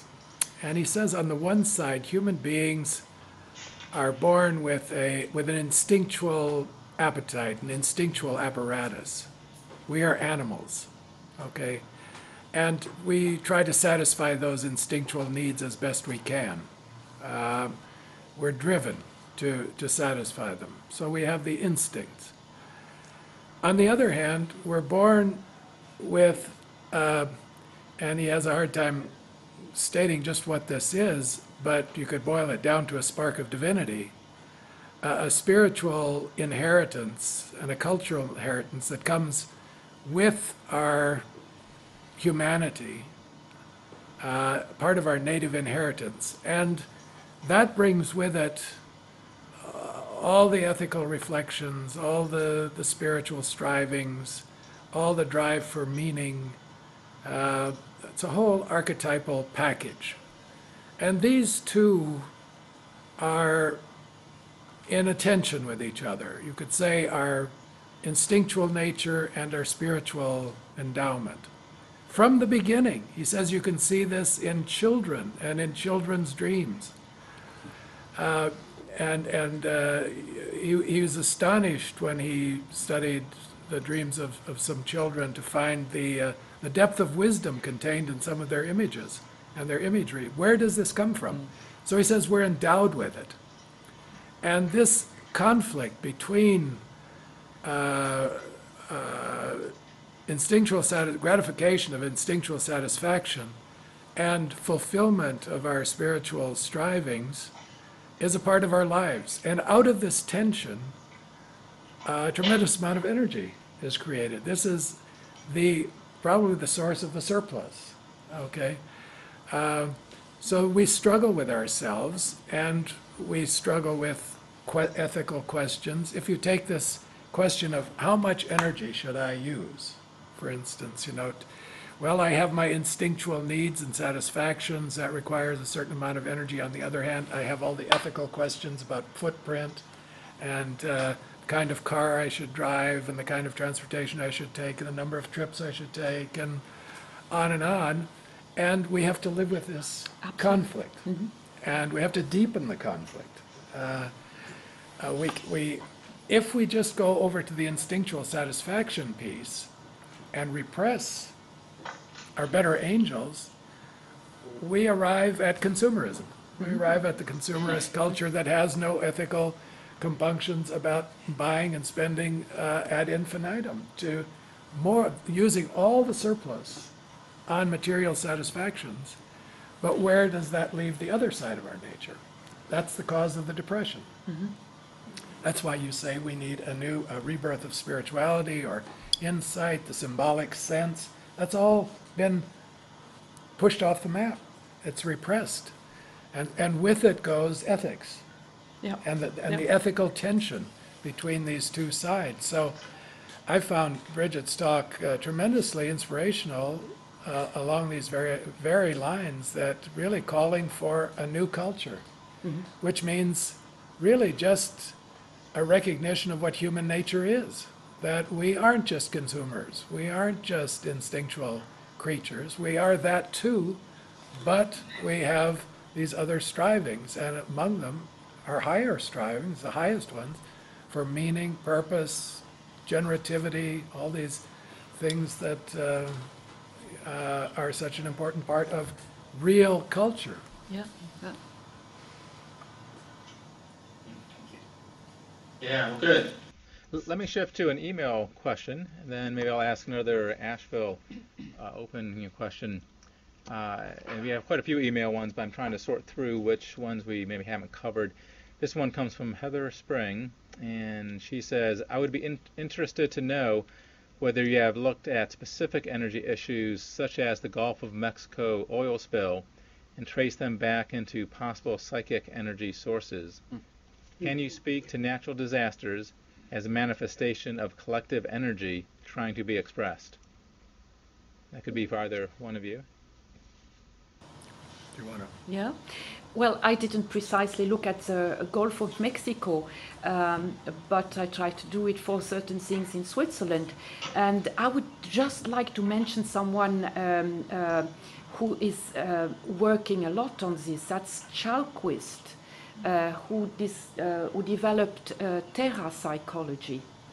And I would say that's worth trying it, but I would hesitate to go out with such a conclusion because, I think that should be the work of many, many people really connected to one certain area, to be able to understand the message that comes out from this precise disaster. But I think that's worth trying it.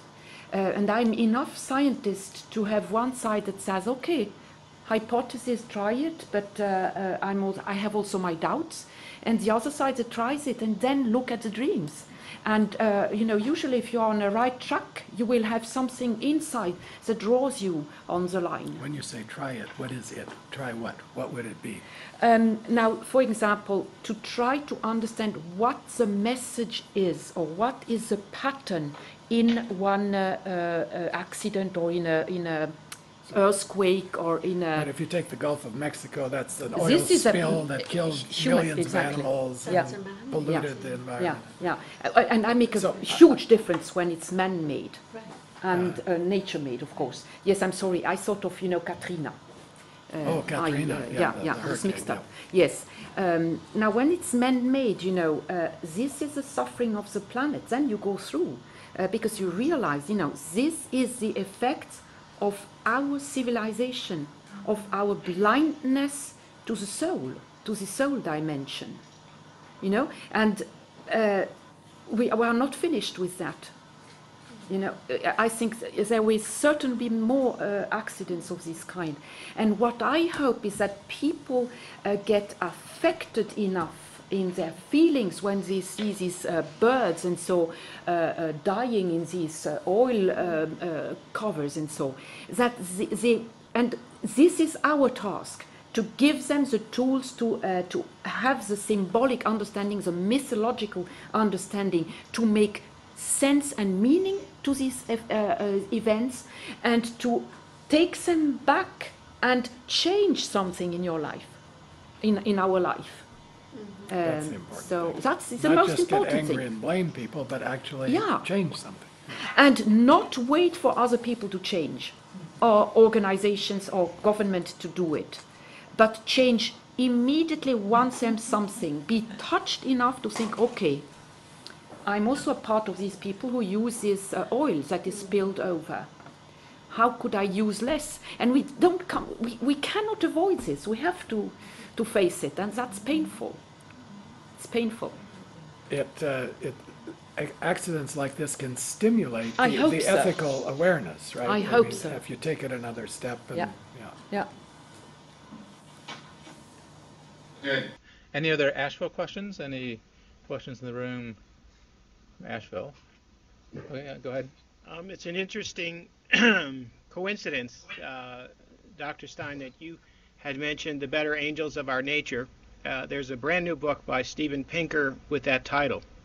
And what he poses in his book, The Better Angels of Our Nature, Steven Pinker, he proposes, he's an evolutionary psychologist, and he proposes that we are gradually becoming a less violent world because we are becoming aware of cognitive strategies that are more towards preserving life, that we are actually improving and becoming a less violent species. And he sees very much hope through evolution for a consciousness that will save the planet eventually. So there's a convergence of the spiritual and the evolutionists, Darwin and God coming together. I read a review of that book. Len, is that you speaking? Or who made this comment? Oh, Peter. Peter. I read a review of that book last week, and I've been thinking about it a good bit since. He bases his argument on quite a lot of statistics about violence in earlier centuries, and actually that in our time, even as violent as it seems, it is a decrease in the total picture, in the big picture of violence. So human beings have evolved strategies for coping. Governments, for instance, big governments, nations, and their organizational structures, police forces and so on, tend to work toward decreasing the incidence of violence, even though it's so much in our media that we think it's everywhere. It's actually going down. And I found this argument very encouraging, because it's very hard to see growth or change. But as Bridget said too, I think if you go back 10 years, people were not nearly as aware about using too much energy as they are now. Yeah. So there is a growing consciousness, I think, afoot, thanks to a lot of individuals' efforts, like Gore and others who've made films about this, talked about it.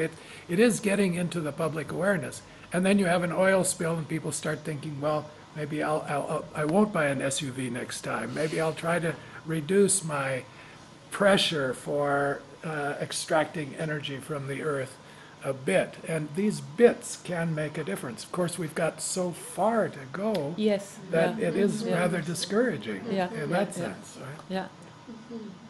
And it's difficult to know if we are going to be clever enough with our knowledge to be able to make this turn consciously, or if we are going to have such a disaster and will be forced to do it, but with an enormous price of people and of nature.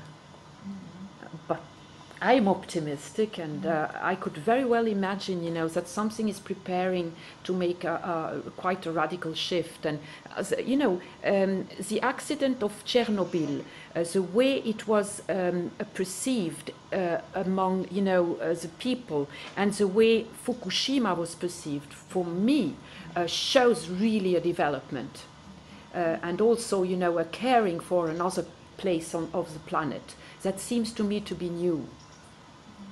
So and some actions are being taken now in Europe to reduce nuclear. Oh, it's very hard. It's really very hard, because the core of the thing, to use less, is not yet spoken out by any politician.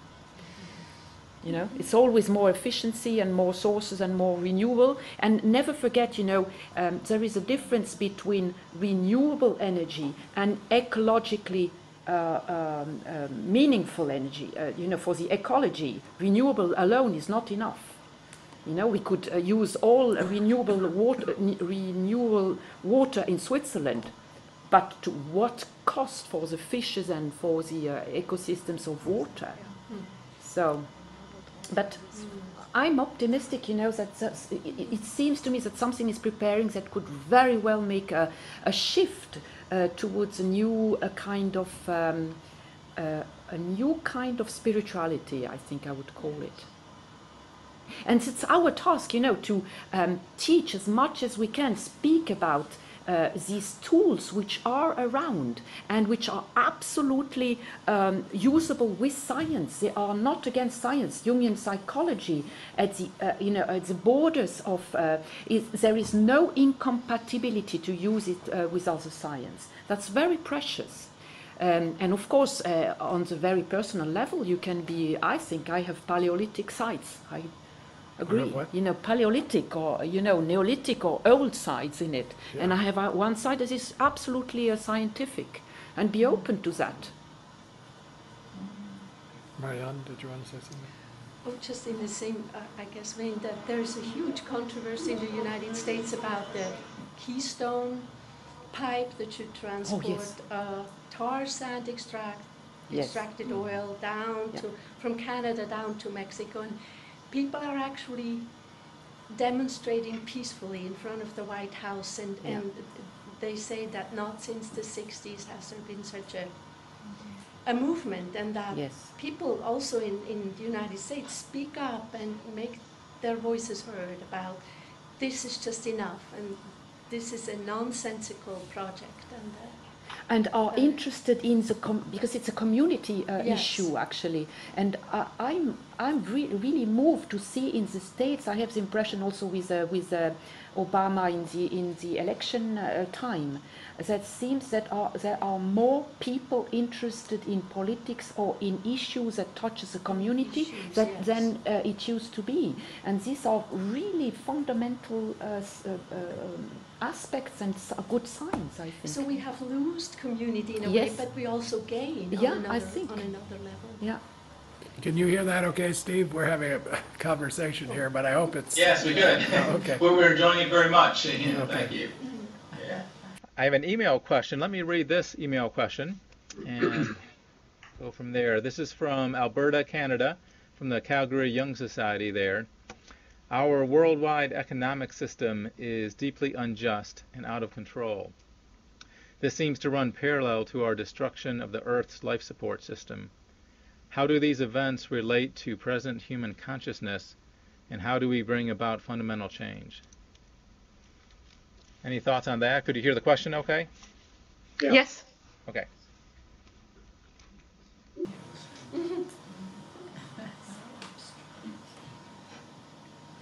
Well, actually, you know, both are an issue about energy. So I think all the reflections we made now today on the ecological side are certainly also very meaningful for money. And on this level, money level, financial model, level, and material resources, we use more than we can. And we imagine that there are reserves that don't exist, and that's the same thing in money. And well, I come, you know, to the conclusion I came from for the other part of for the material energy part. I think really it's the expression that we project onto money and material energy, something that belongs inside. So everything that helps people to realize that they have an inner life is of help.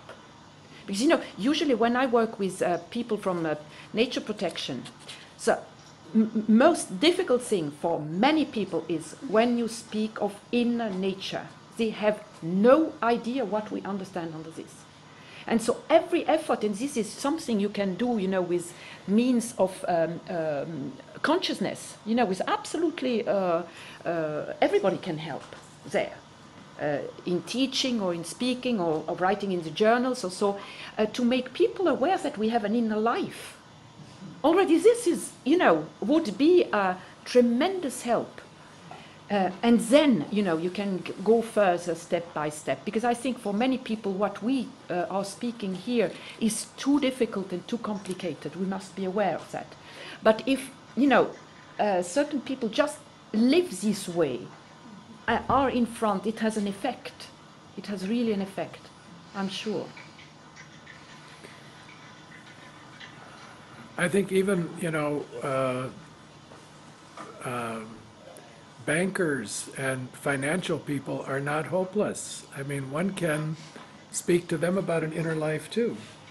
And it might be tough going, but I think it is possible because I've worked with a number of financial people, and they are human beings. They have two sides to their nature.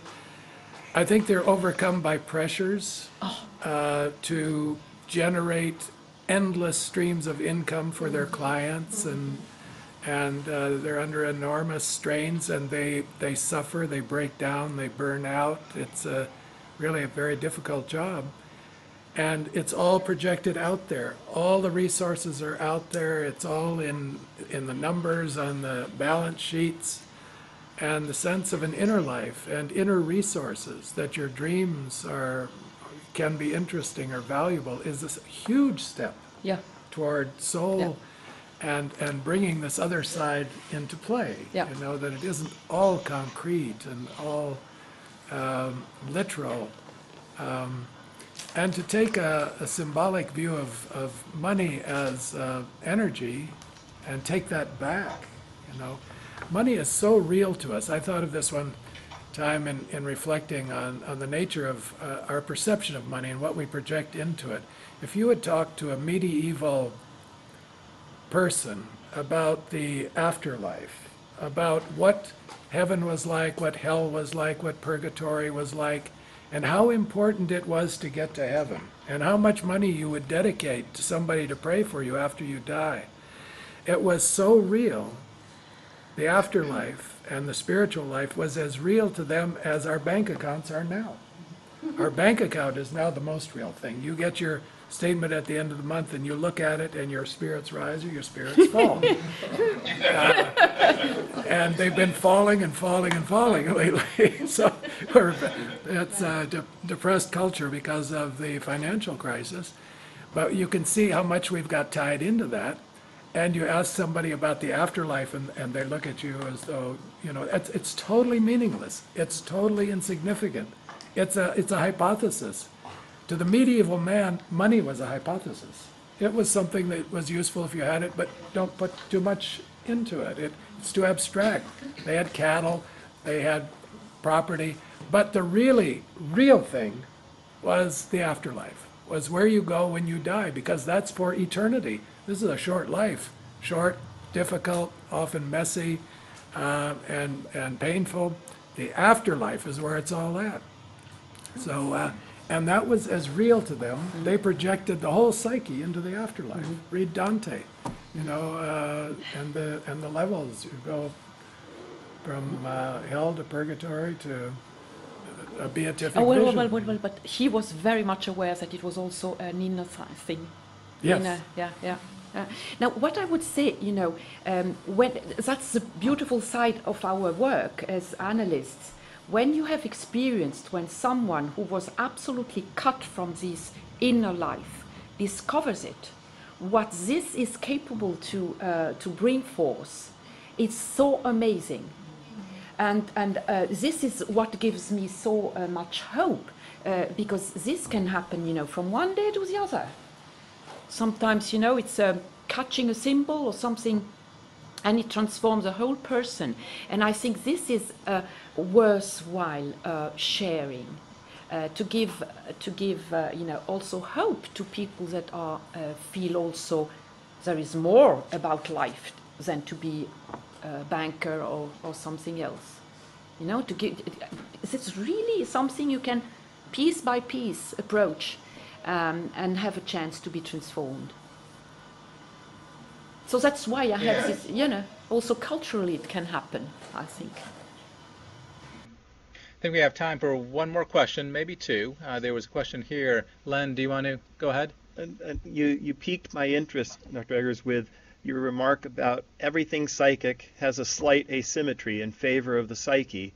And I was thinking in the spirit of those old alchemical principles of so as above, so below, when we think about that unresolved issue in physics, that there is a slight asymmetry apparently in favor of matter versus antimatter, and if not for that, presumably the universe might have just been empty void.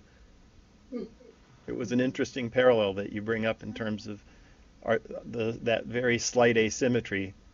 Yes, well, that's something absolutely fascinating to see these parallels between, you know, the isomorphic system, what we describe with Psyche. You can find it so often in physics, subatomic physics mostly.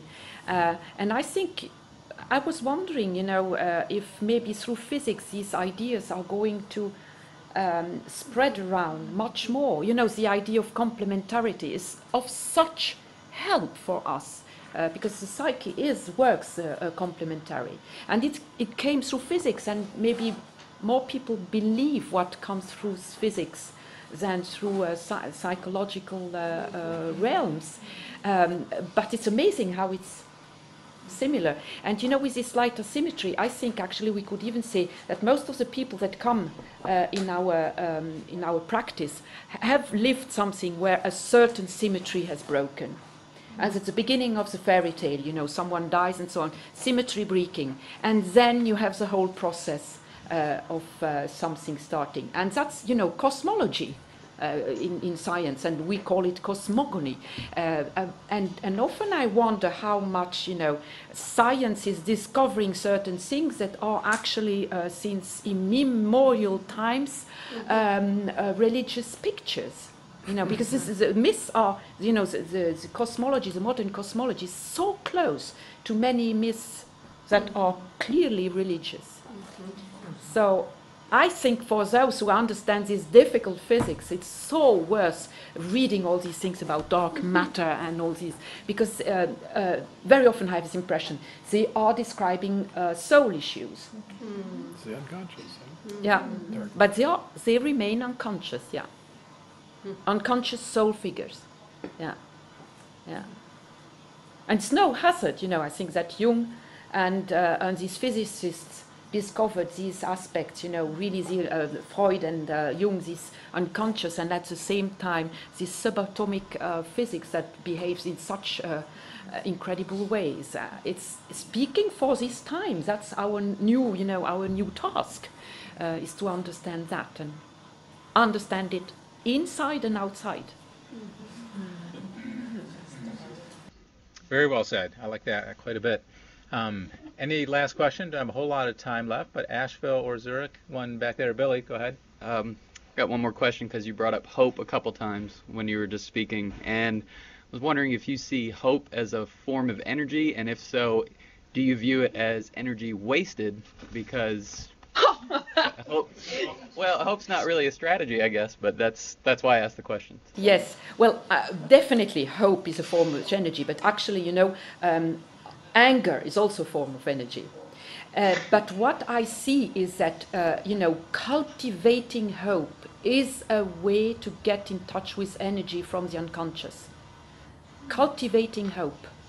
I think really we could say cultivating joy, hope, all these things is like, you know, giving the chance that something comes along.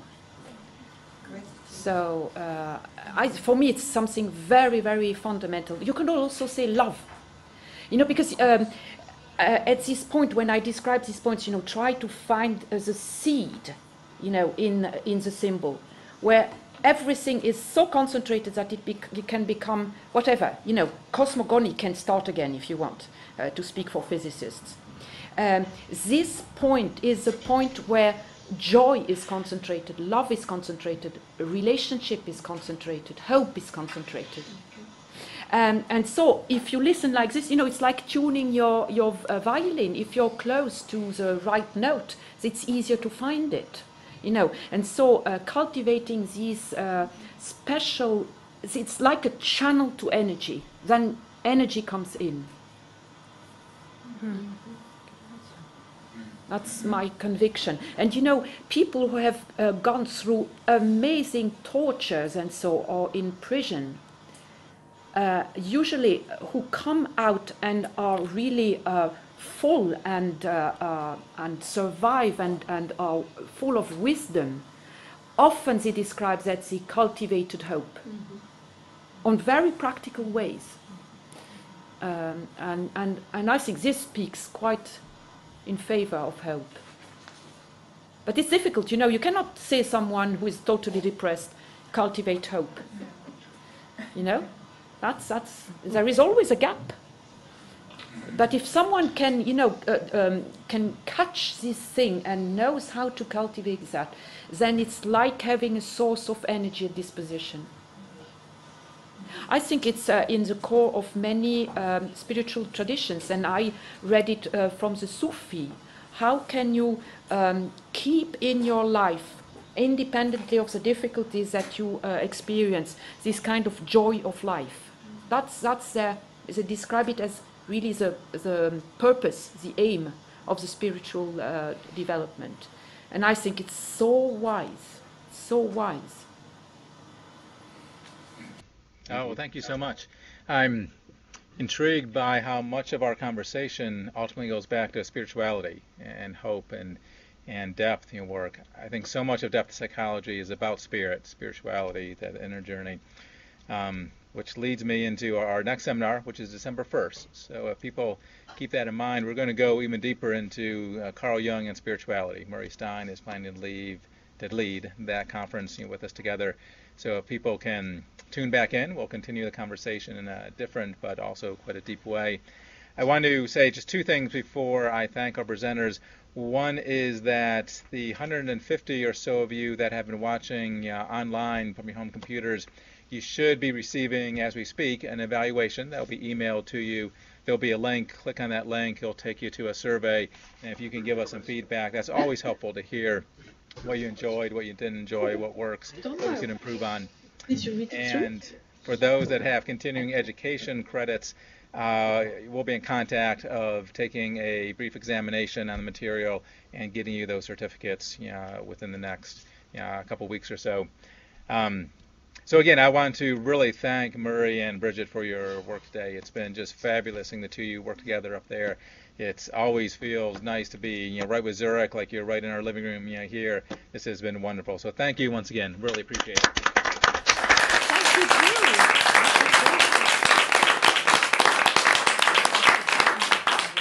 Thank you, Steve.